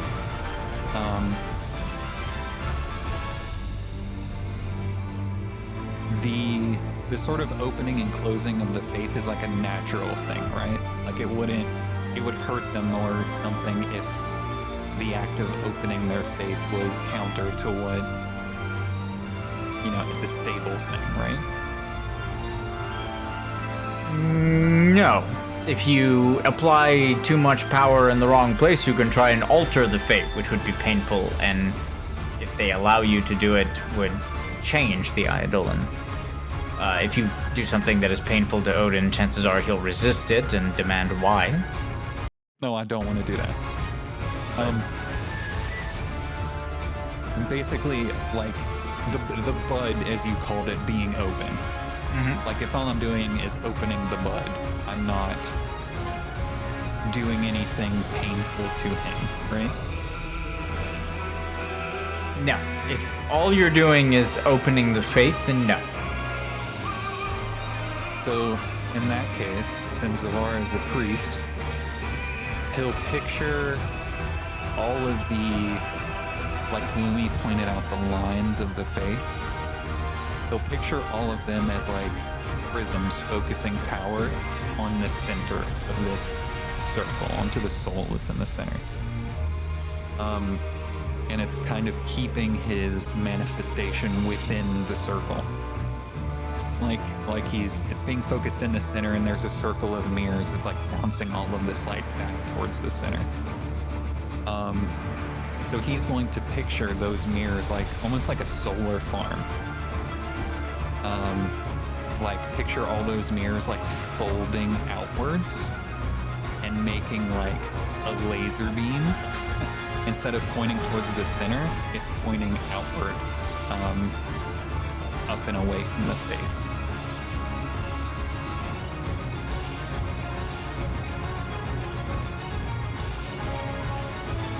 Okay. You're gonna use this with holy magic? Do this with holy magic? Yeah, I was kind of a blend of Sanctomancy and Prayer to the Fayth, yeah. There's no real blend. Prayer to the Fayth delivers power or takes power away. It can alter Fayth circles as well with neutral magic, so non-elemental magic. Okay. Or you can use Sanctomancy to do it with holy magic, or to attempt it with holy magic. Okay, I think I'll try Perform Sending first, because... Wait, Perform Sending? You don't have Prayer to the Fayth? Perform Sending, excuse me, Prayer to the Fayth. I don't know why I said Perform Sending. If you use Prayer to the Fayth, Lumi can't help you with Sanctomancy. Okay. In that case, we'll go with Sanctomancy. Okay. You have Prayer to the Fayth, Lumi? I do not.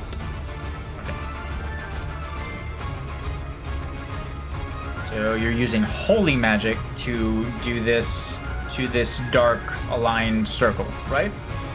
So, yes, except since we're using light, and it's antithetical to him, instead of like influencing the energy directly, I want to try to guide it, because I assume this is like it's like an opposites attract kind of thing, where light and dark are pulled to each other and then they cancel each other out if they touch, right? No, actually, they repel each other. Light and dark. They repel each other. Okay. Yeah. In that case, I'll use like masses of light to use dark's natural repellent force to bend the Fayth into the what's the word I'm looking for? Configuration that it needs to be to project, to allow his Fayth to project outward. I see. Zevara is describing this to me to like help me like get an understanding of what he wants to do, right? Yeah, of course. Otherwise, there'd be no reason for you to. And Odin's listening too as you're describing it. So it'd actually help you to describe it out loud, because then he wouldn't assume you're trying to hurt him. Can I use foresight to kind of piece together if this makes sense? That if this is not going to backfire on him? Foresight is being extremely aware of something. Stratagem would be better for what you're describing. Stratagem, unfortunately. Unless you believe extreme awareness can help you in some way, Foresight's not going to do anything.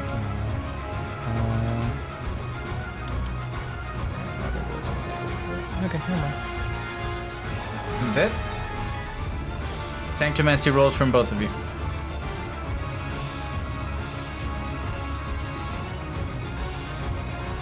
I had a heart attack. That was close. I had a heart attack. I had a heart attack. I had another heart attack. Jesus, Jesus why are the Christ. dice doing this? It's because we're in Odin's presence. There has to be a little bit of fear, right?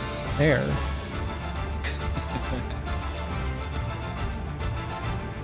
Alright, with the sheer amount of light energy you both summon to this place, the light of the moon will just kind of start to become brighter and brighter and brighter as you channel more and more holy energy. The Fayth circle will appear, just kind of etching an outline throughout the entire forest. Obviously, you guys can only see a portion of it as it extends and circles the island, even so far as to extend into the ocean on the parts of the island that are not covered by land. As the Fayth circle activates, it glows with a bright energy, and you'll sense pain coming from Odin as soon as you start channeling this holy radiation into the Fayth circle and attempting it to force to change in that way. Just the pure radiation pouring into it, even if you're trying to kind of repel the darkness away, the pure holy radiation that you're just pouring into this dark aligned Fayth circle immediately starts to hurt him and weaken it. You'll both sense that you're damaging the Fayth, or at least not damaging it, but it is going to lead to damage to the Fayth circle should you continue. Will you continue? Does it look like it's going to have the effect that we intend? Yes. But both of you are wise enough to know that long before the Fayth has been opened and he is freed, there will be permanent damage.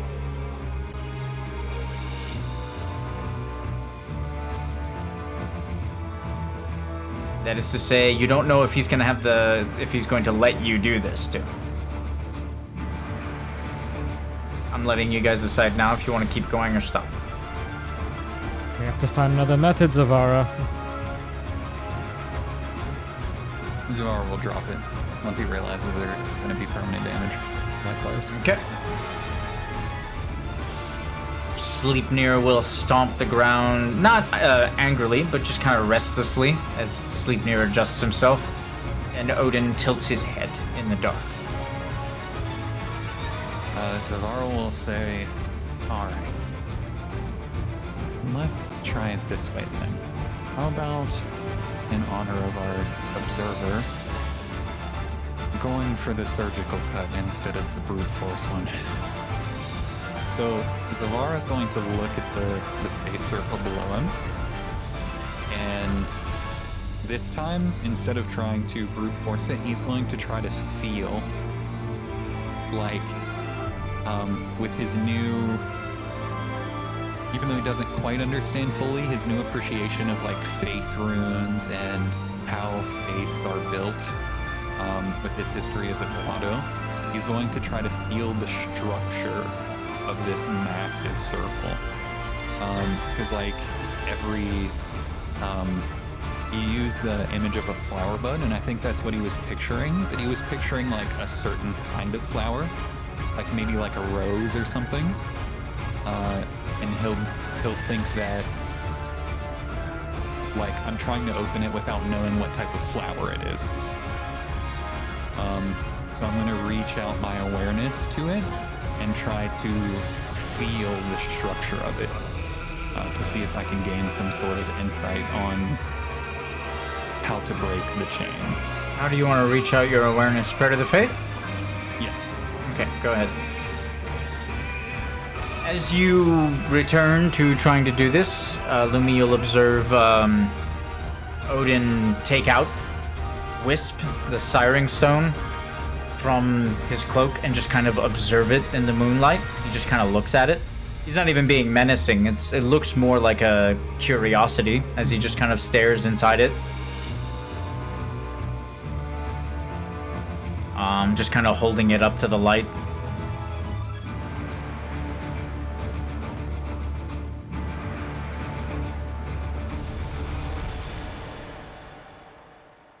As you feel the etchings and the runes of the Fayth Circle, Zevara, you'll sense that there's a reason that it's this big. Fayth Circle began in one particular grove of the forest, and as Odin has accumulated strength through the fear caused by Zodiark's presence, he has funneled that strength into his faith in an attempt to break free himself. And that has only resulted in the Fayth Circle growing. And that is why the Fayth Circle is so large. Almost like a caged animal beating at the, at the bars and trying to rip them out and trying to break them open. But all You'll he's done is sense- made the cage bigger. Yes, you'll sense the damage done to the Fayth by its kind of forced expansion. He isn't weakened by it, but you will sense that he stopped for a reason, knowing that if he continued, he may actually permanently damage his faith, which caused him to stop. You feel like, as a result, it would require an enormous power source to force this Fayth Circle to bloom outward, so to speak. So it's like if a normal flower all of a sudden had like enormous petals. Exactly, It yeah. just like flopped over on the ground and it can't do anything.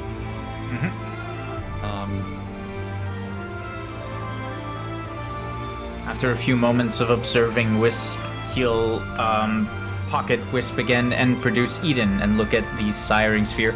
This one, much brighter and color, alabaster even, as he just kind of stares at it and holds it up to the moon. He'll stop for a moment, his red eye widening.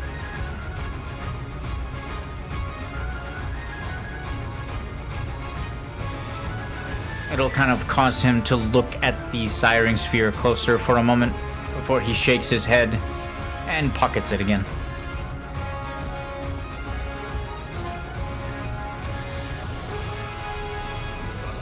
Lord Odin, it would seem the expansion of your Fayth Circle has made it more difficult to free you. In order to do so, I will likely have to shrink it back to where it was. Do I have your permission to do so? So before you would know that that's nearly impossible. You'd need like Golbez level knowledge of manipulating Fayth Circles to shrink them. Okay. So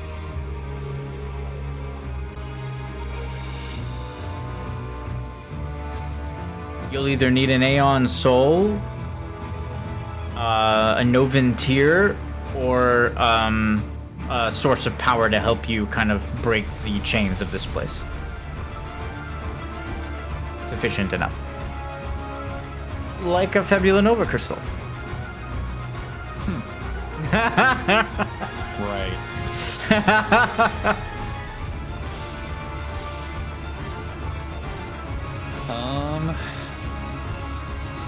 So looking at the structure, you were talking about he had expanded his circle.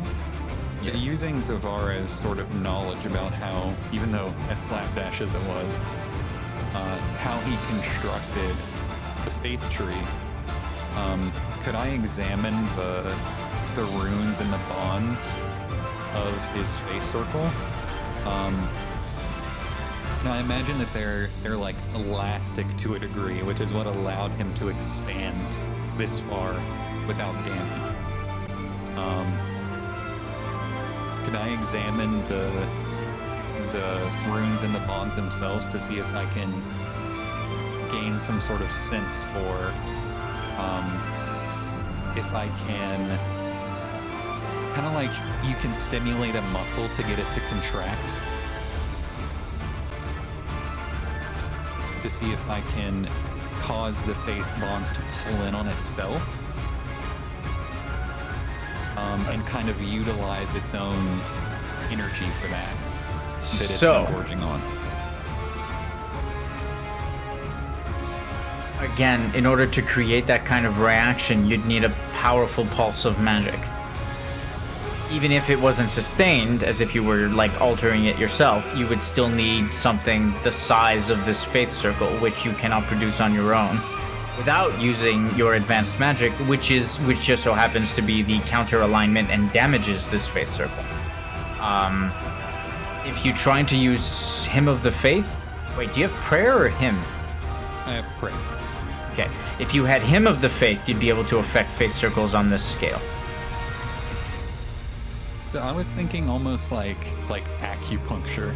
You know what I mean? Like, Yes, but the problem with you hitting specific points on this Fayth circle to kind of aid it along is that you don't know which points to hit. All Fayth circles are different. So that's not feasible unless you would have some kind of more powerful connection with Odin and not have just met him 10 minutes ago. fair. When a Fayth is formed, is it by default that they're stuck to the Fayth, or by Yes. Okay. Yep.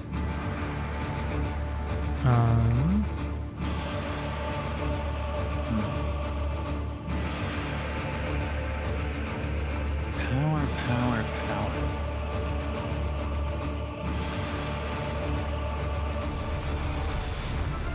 Is something wrong, stranger?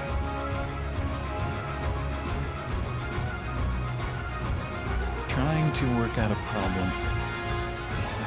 What is the problem?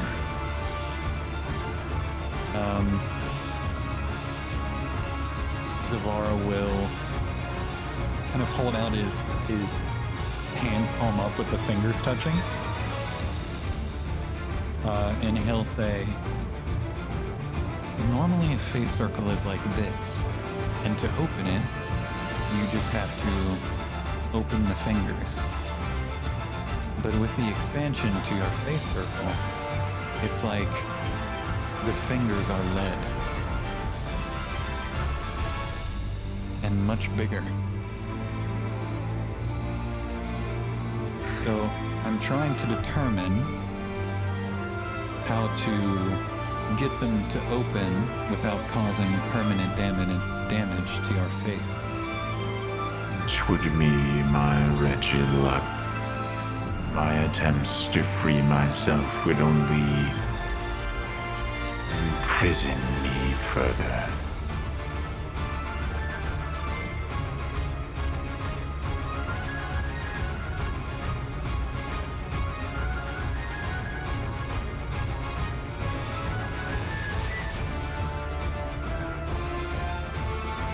So,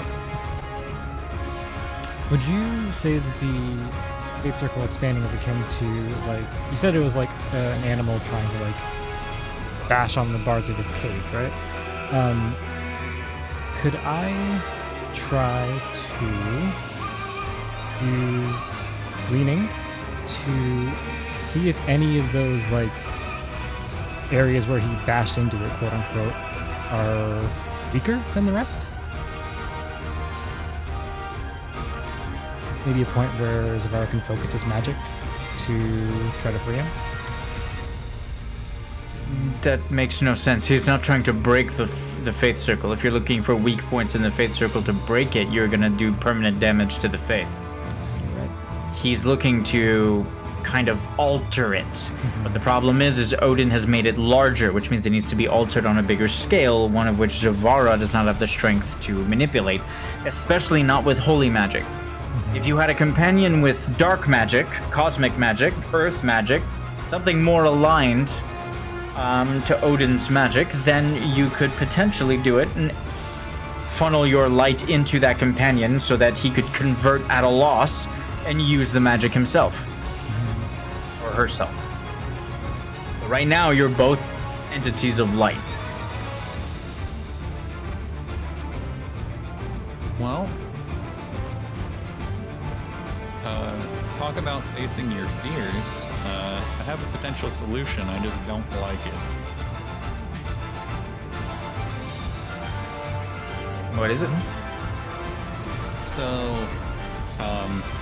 do you remember we talked about a potential thing that would help Zevara interact with astromancy better?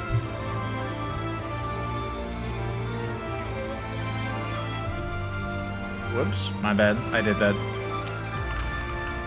Interact with Astro. What was it again? Refresh my memory. So, I wanted to, before I got Eden and I was worried about Eden, like, scrubbing me off the face of the planet if I was dark aligned, I asked if I could try to merge the base Warrior of Light Soul with my own to shift my magic to dark and be like a dark priest instead. Yes, I remember that now.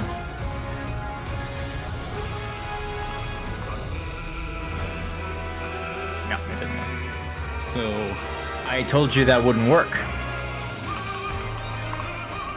he told me, like, if I tried to do it, it would have to be permanent. Like, that was the problem. Oh, I see what you're implying. You do Yeah. realize if you align your element to something else that you will have less control over Eden.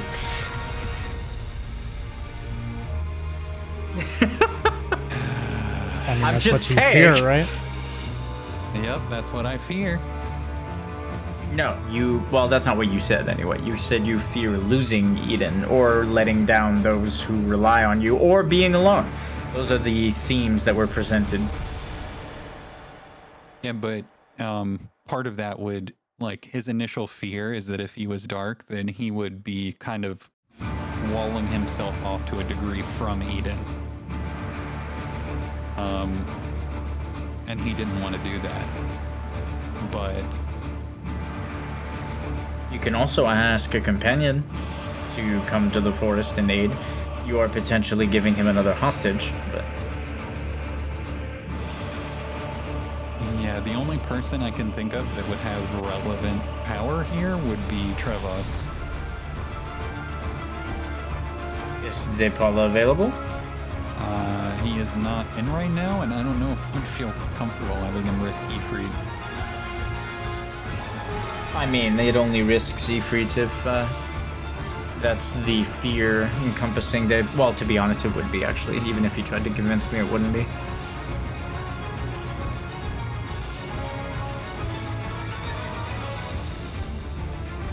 Message him? Okay.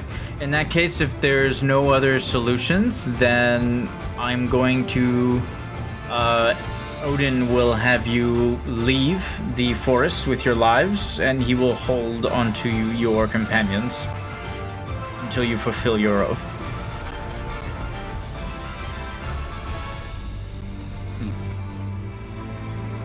We were trying all that extra shit. Like, instead of affecting the Fayth directly, what does it take to just craft an Aeon Soul? There's no recipe for an Aeon Soul. Although, if you were to say, "Hey, Steph, give me a recipe for an Aeon Soul," it would probably be akin to an Apex Essence. What? Oh. It would probably be akin to an Apex Essence.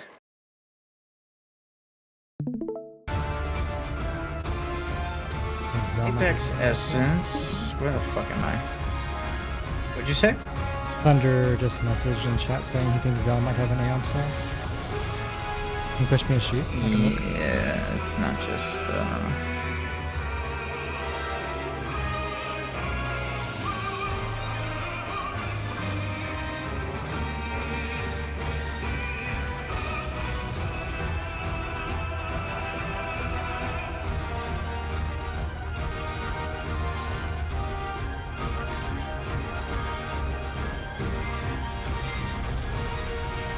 He has a Novan tier. Oh, he does. I mean, That would work. a Novan tier works, a Novan tier works a little too much. But it could be in a good way, assuming he doesn't turn on you guys. Could I... Am I okay to use it, man? I don't want to, like... just go, yeah, thank you, if you're not offering to use it.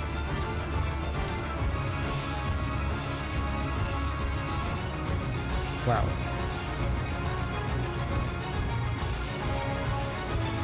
It's ironic that it would be Thunder that has it. Right? You owe me again, but sure. Yeah.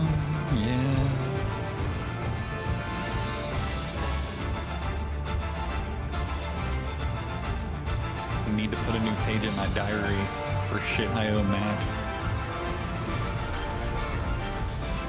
I don't know if you'll ever be able to. Nope, that ledger is too big. Anyways, Does he have a Novan tier? Where is it? it's in the Oh, treasure he section. does. Yeah, the bottom. He does. All right. Well, not no more. I have taken your Novan tier. I am sorry. Again. Thank you, Thunder. All right. Man. So what I it would just like so to try to do, happens since it's that- a Novan tier, You have a Is- Novan tier on you.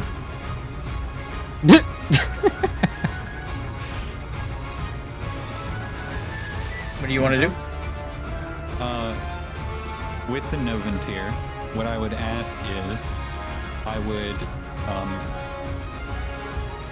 in this situation, realize I haven't. And I would say, this will free you and give you a surge of energy. Now, you can use it however you wish, but in your current circumstances, would I be able to use, help him funnel some of that extra energy into fixing his own face circle? Yeah, you wouldn't have to help him if you convinced him to do it. You could give it to him and then funnel the extra energy using prayer to the Fayth to repair his Fayth circle. In that case, I will hand him the tier per our bargain. If Sleipnir is willing to let me come close enough for that. Yep. You'll just it'll take you a few minutes to reach him, and then you'll just kind of reach up and hand it to him, and he'll reach down and take it. Very calmly. And I will say, this will come with a surge of energy. If you will allow it, I can attempt to funnel some of that into fixing your face circle as a gesture of good faith.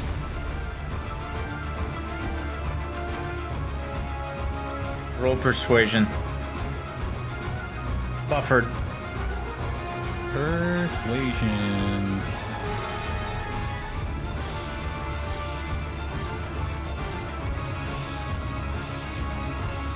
He'll hesitate for a moment, and then nod.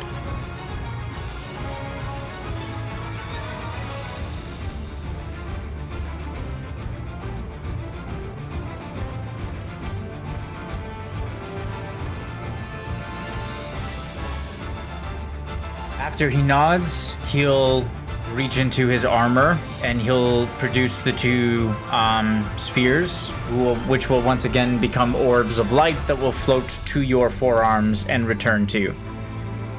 Mixed up! Freaky Friday! I'm just kidding. Wouldn't that be something? I think everyone already hates me enough. Yeah. Without Lumi being like, Wisp will go to Lumi and in my Eden. car. Eden will go to Zevara. As Eden returns to Zevara, Odin will kind of motion with a gauntlet for you to just approach Zevara. I will approach. He will actually lean down from Sleipnir.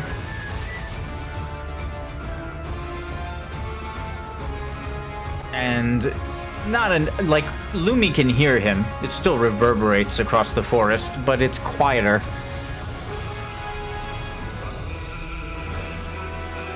There is a piece of a soul trapped inside that thing. Oh. It is fragmented. It bleeds through the consciousness of the creature within. It is very dangerous. What you have done goes against the Radiant Academy's tenets.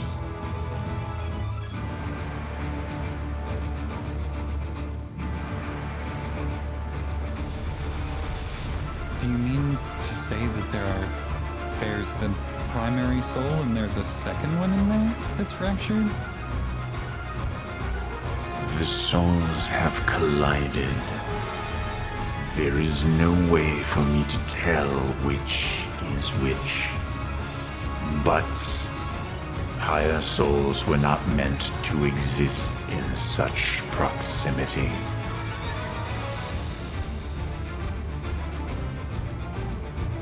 Well, The creature's days are limited. Both of their souls are. Primordius Incantum was never meant to house two souls. It was created to ascend one soul. I should know. He'll just kind of move his armor, revealing a portion of his chest and a rune just kind of etched into the skin on his chest. what does it look like? I was Primordius Incantum's first failure. Oh.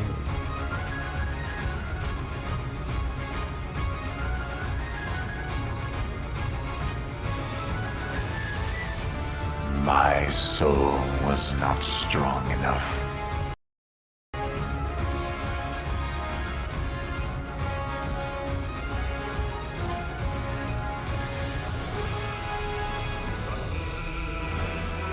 Something I fear I share with the poor creature within that siring sphere.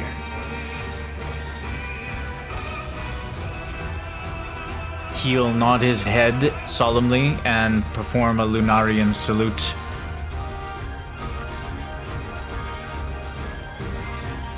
You have upheld your end. I leave you now.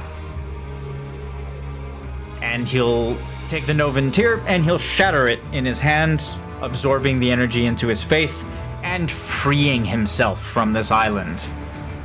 As he does so, the excess energy will attempt to just kind of enter into his body and he'll resist it, and then he'll just kind of funnel it forth toward you.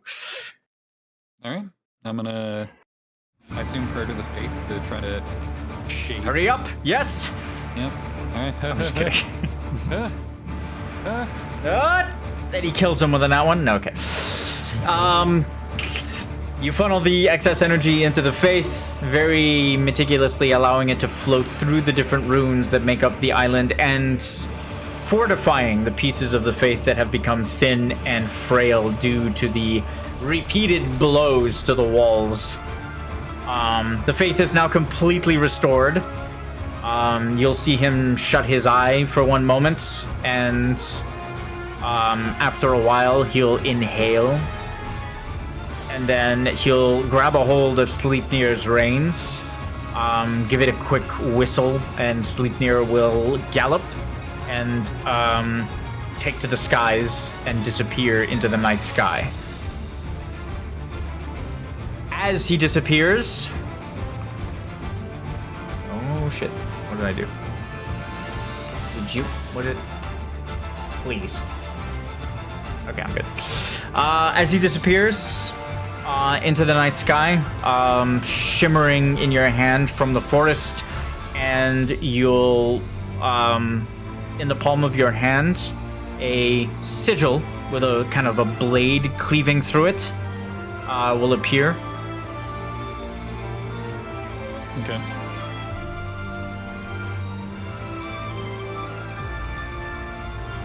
Utter my name upon the severing of two things, and I will lend you my blade.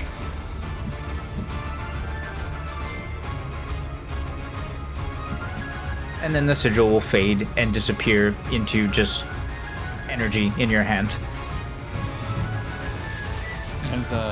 As he sees Sleipnir sort of start to gallop up into the sky, Zevara will actually smile after him, and he'll say, "This is why I think fear has a place. There's euphoria and clarity once it passes, especially if the fears of never being free again. I hope to help somebody else with that fear."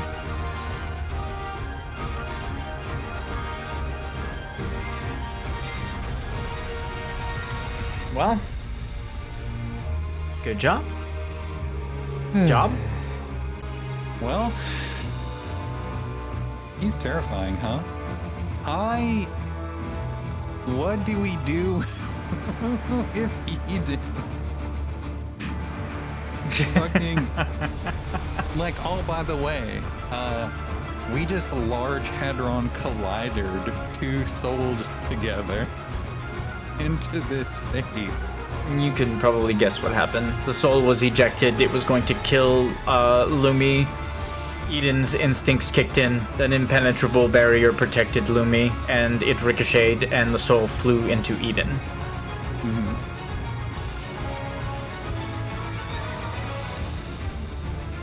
Oh boy. Well, I said the severing of two things. Sorry, it's the severing of a single thing into two. And then you utter his name. Yeah, that's what I thought you meant.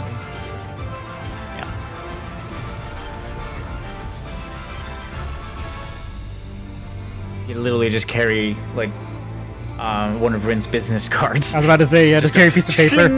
Odin. All right, session over. I'll write the DM rewards, and hopefully I'll get to have a little walk before I go to bed, because apparently that took 3 hours. Yeah, sorry, we were trying to figure out what to do, and my fucking soup brain just wasn't moving fast enough. I'm so sorry. Long. And we're back. Welcome back. You didn't die. Somehow. Well, we got Odin's help. Oh no, not somehow. That's the thunder. That will probably be helpful for outside. Yep. Oh, and he's Lunarian. Oh, that's actually kind of cool.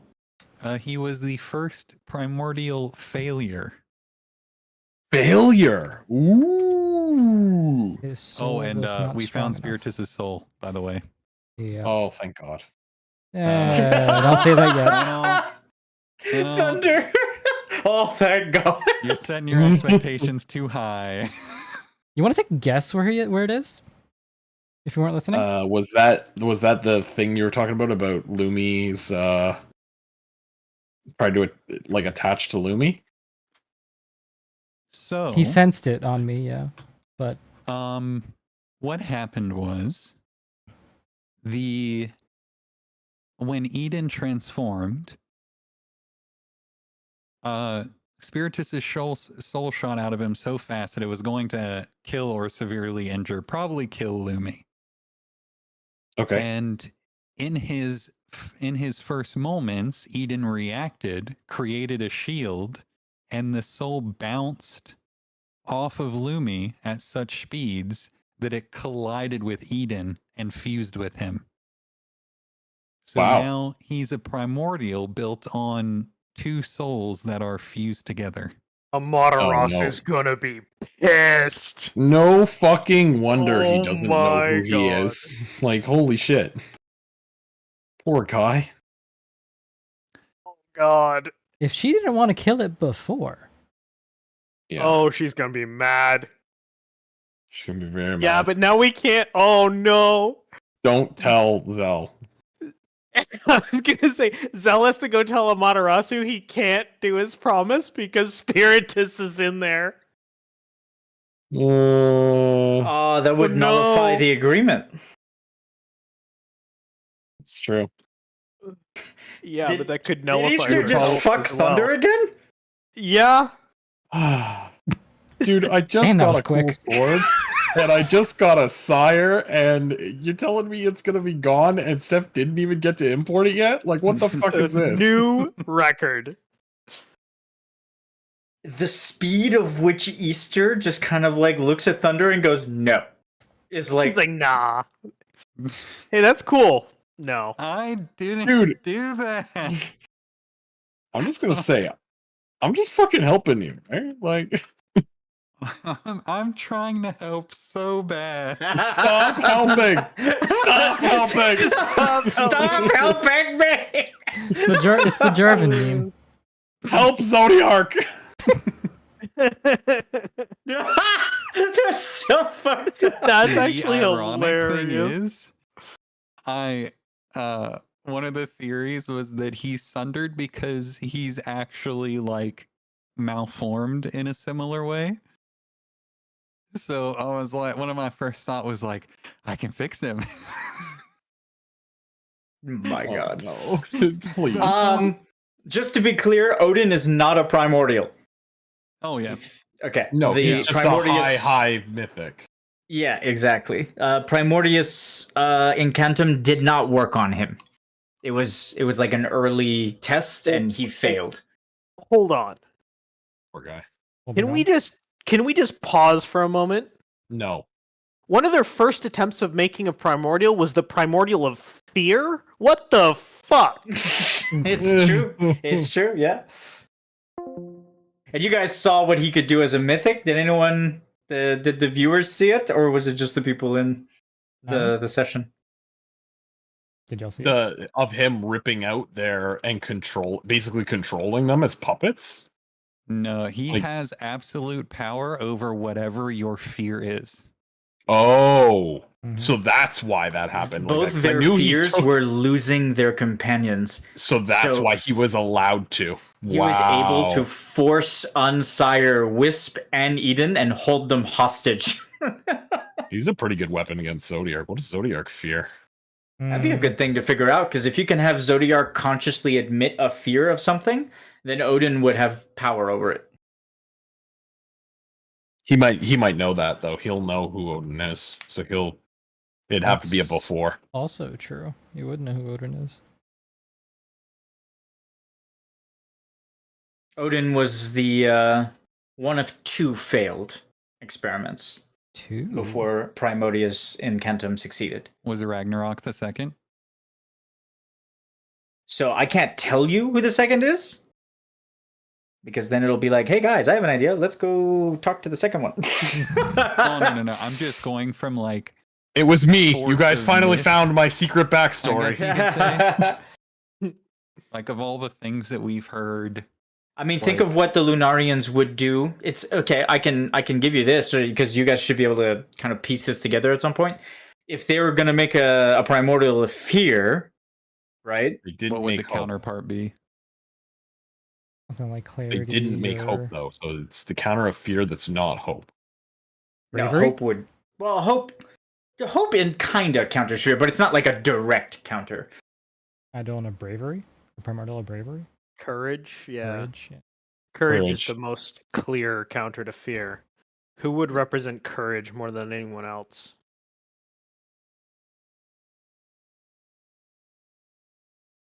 Well, the other one that was in a special prison of her own was Minerva. I don't know if it's her. Courage? I don't know anything about Minerva, so I can't say. Minerva represents freedom. Yeah. That Ironic kind that of she would be trapped. tracks. Yeah, but that does kind of track. I mean, another opposite of fear, or an interpretation of it, could be freedom. I would.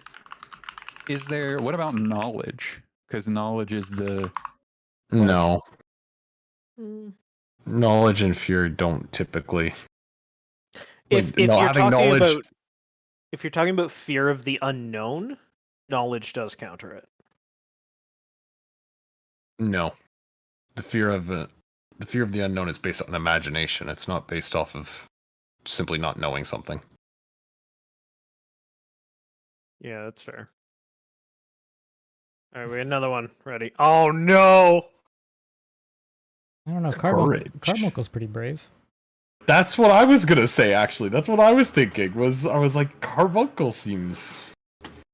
Oh no! Well, we saw how Carbuncle was made, though. Did we?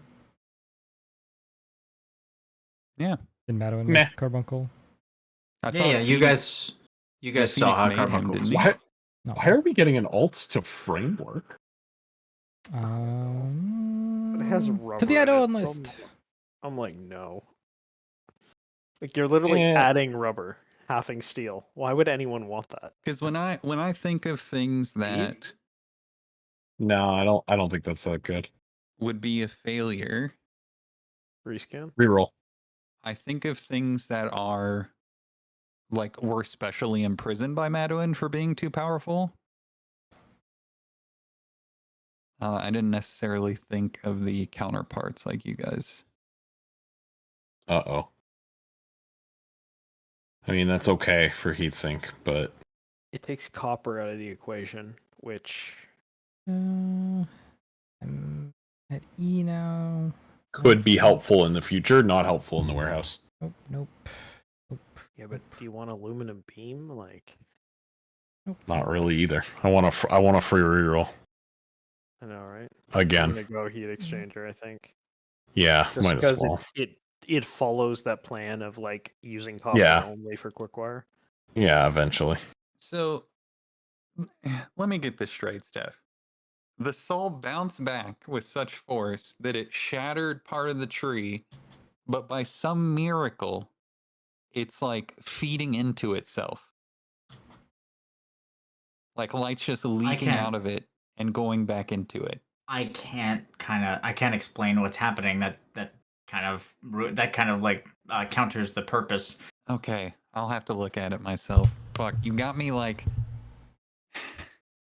you've got my brain like fucking it's already soup and I'm going like full Psyduck over here. Like I'm about to start getting psychic powers.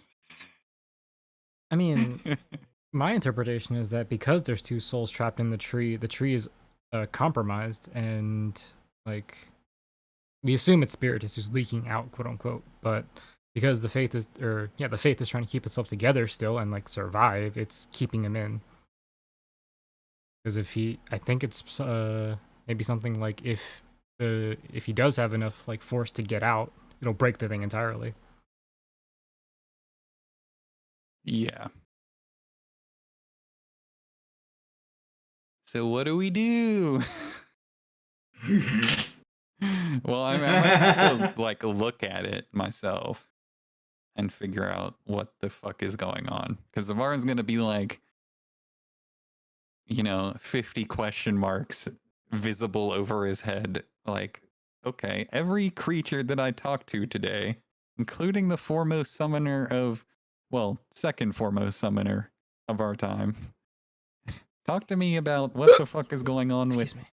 the thing in my arm. It's finally about time that I got a closer look. I mean, I'm telling Tsukiyomi.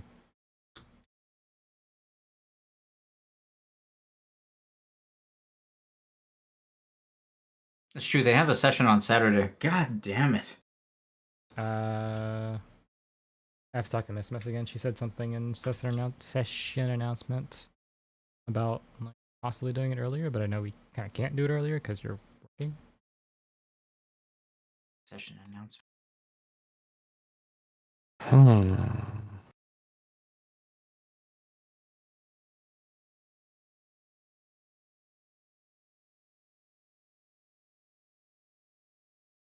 Can she do it on a different day?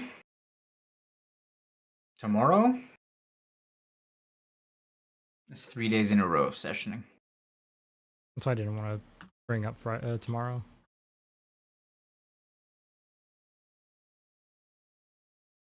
Is it this is a long shot. Is it absolute virtue? Even if it is, I can't say it is. Oh, god damn it. We know it's not absolute virtue because absolute virtue is the previous dynast king. Ah, King Wraithwall, you remembered. There you go.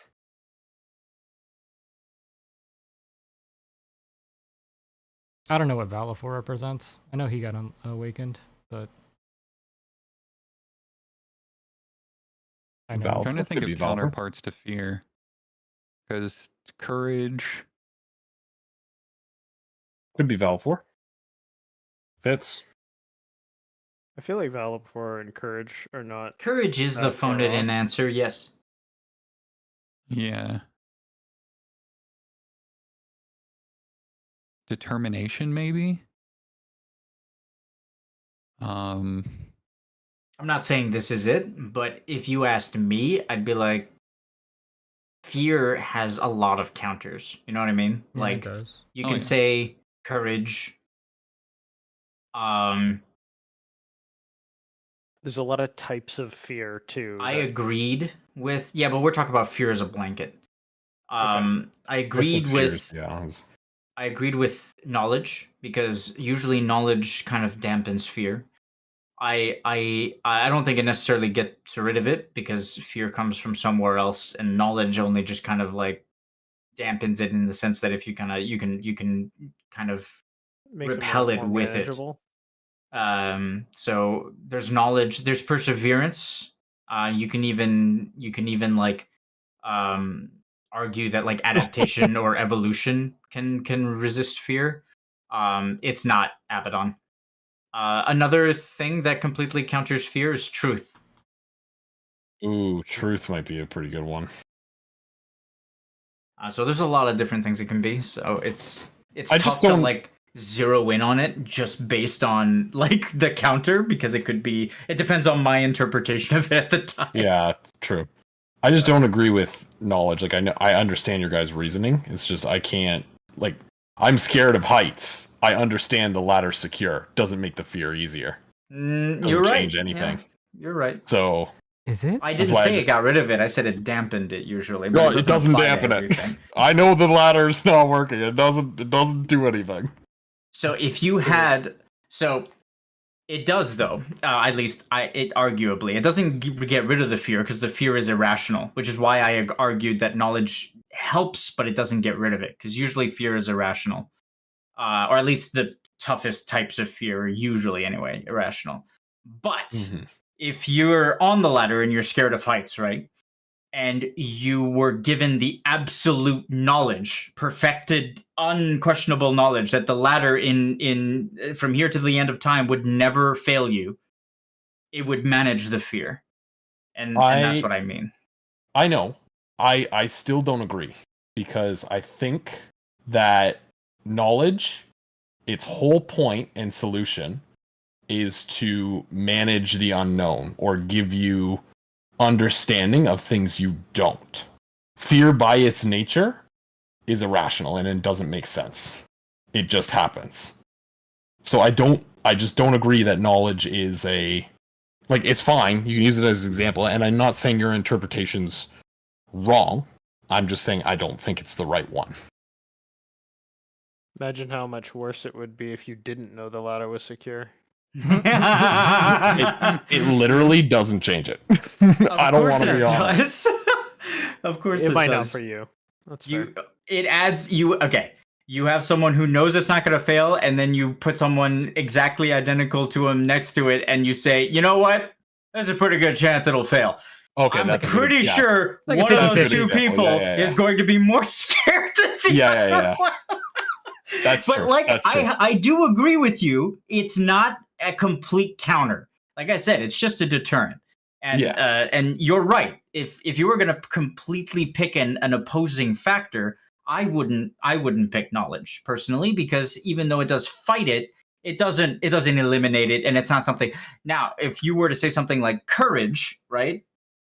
Courage is way more like applicable in that situation, or truth, for example, is more applicable in that situation than knowledge, because knowledge and truth are not technically the same thing. It's Alexander speaking to me. That makes sense. What? I retract my statement. I'm just looking at the Eidolon list, and Alexander is like standing out. I don't remember. Oh, the yeah. I thought why didn't I think Alexander of- as well, but I didn't. Like, I have a hard time like determining like power level and like. Well, he's judgment, isn't he? Is he? I don't No. I don't know. I thought That's just the Alexander name of his was ability. truth, Oh, effectively. okay. Yeah, that's where I was like going with Alexander. Exodus is judgment. Yeah. He's a Okay, I second. got them backwards then. I thought Exodus was like the judge exile. He is the judge, Saul. He is. Yeah. Which is why he's judgment. Exodus is the judge. Alexander's theme is not judgment. That's just his ability. That's another thing. I think you're mixing it up. The wires are crossing because he has an ability called, what is it called? Something judgment. I think it's Judgment Bolt or something. Judgment Ray. No, It's not written down. I'm just taking a guess. I can't remember. Final judgment. That would track. Judgment. Isn't judgment Bolt Ramu? Is it? Damn. Yeah. Yeah. Yeah. I ran Anyway, away steel point beams. is, Alexander is not judgment. I can just tell you Possible. right off. It's not. Divine judgment. That's That's what the ability is called. Yes. That's Yeah. why you're getting it crossed. Literally impossible. That's what getting lasered to death looks like. Now, if you were going to, like, out of canon, if you're me and you got Eidolons in front of you and you're picking two failed experiments that have to oppose each other, and you look at Alexander and Odin, you kind of go, that's pretty good. Yeah. a horseman versus a castle. Yeah. Dramatic. So, if you want to metagame it, you can try and, go look at Odin and see, like, hey, Odin, are you Lunarian? Or not Odin, fucking Alexander. Alexander, yeah. We got what you meant. So, I'm going to be racking my brain for the next week trying to figure out what the fuck we do about this particle accelerated primordial I've made. Throw in remaking the light crystal while you're in there too. I've been thinking about that too, actually. Thank you. And the child mentioned a check. yeah. Oh no! Oh no! No!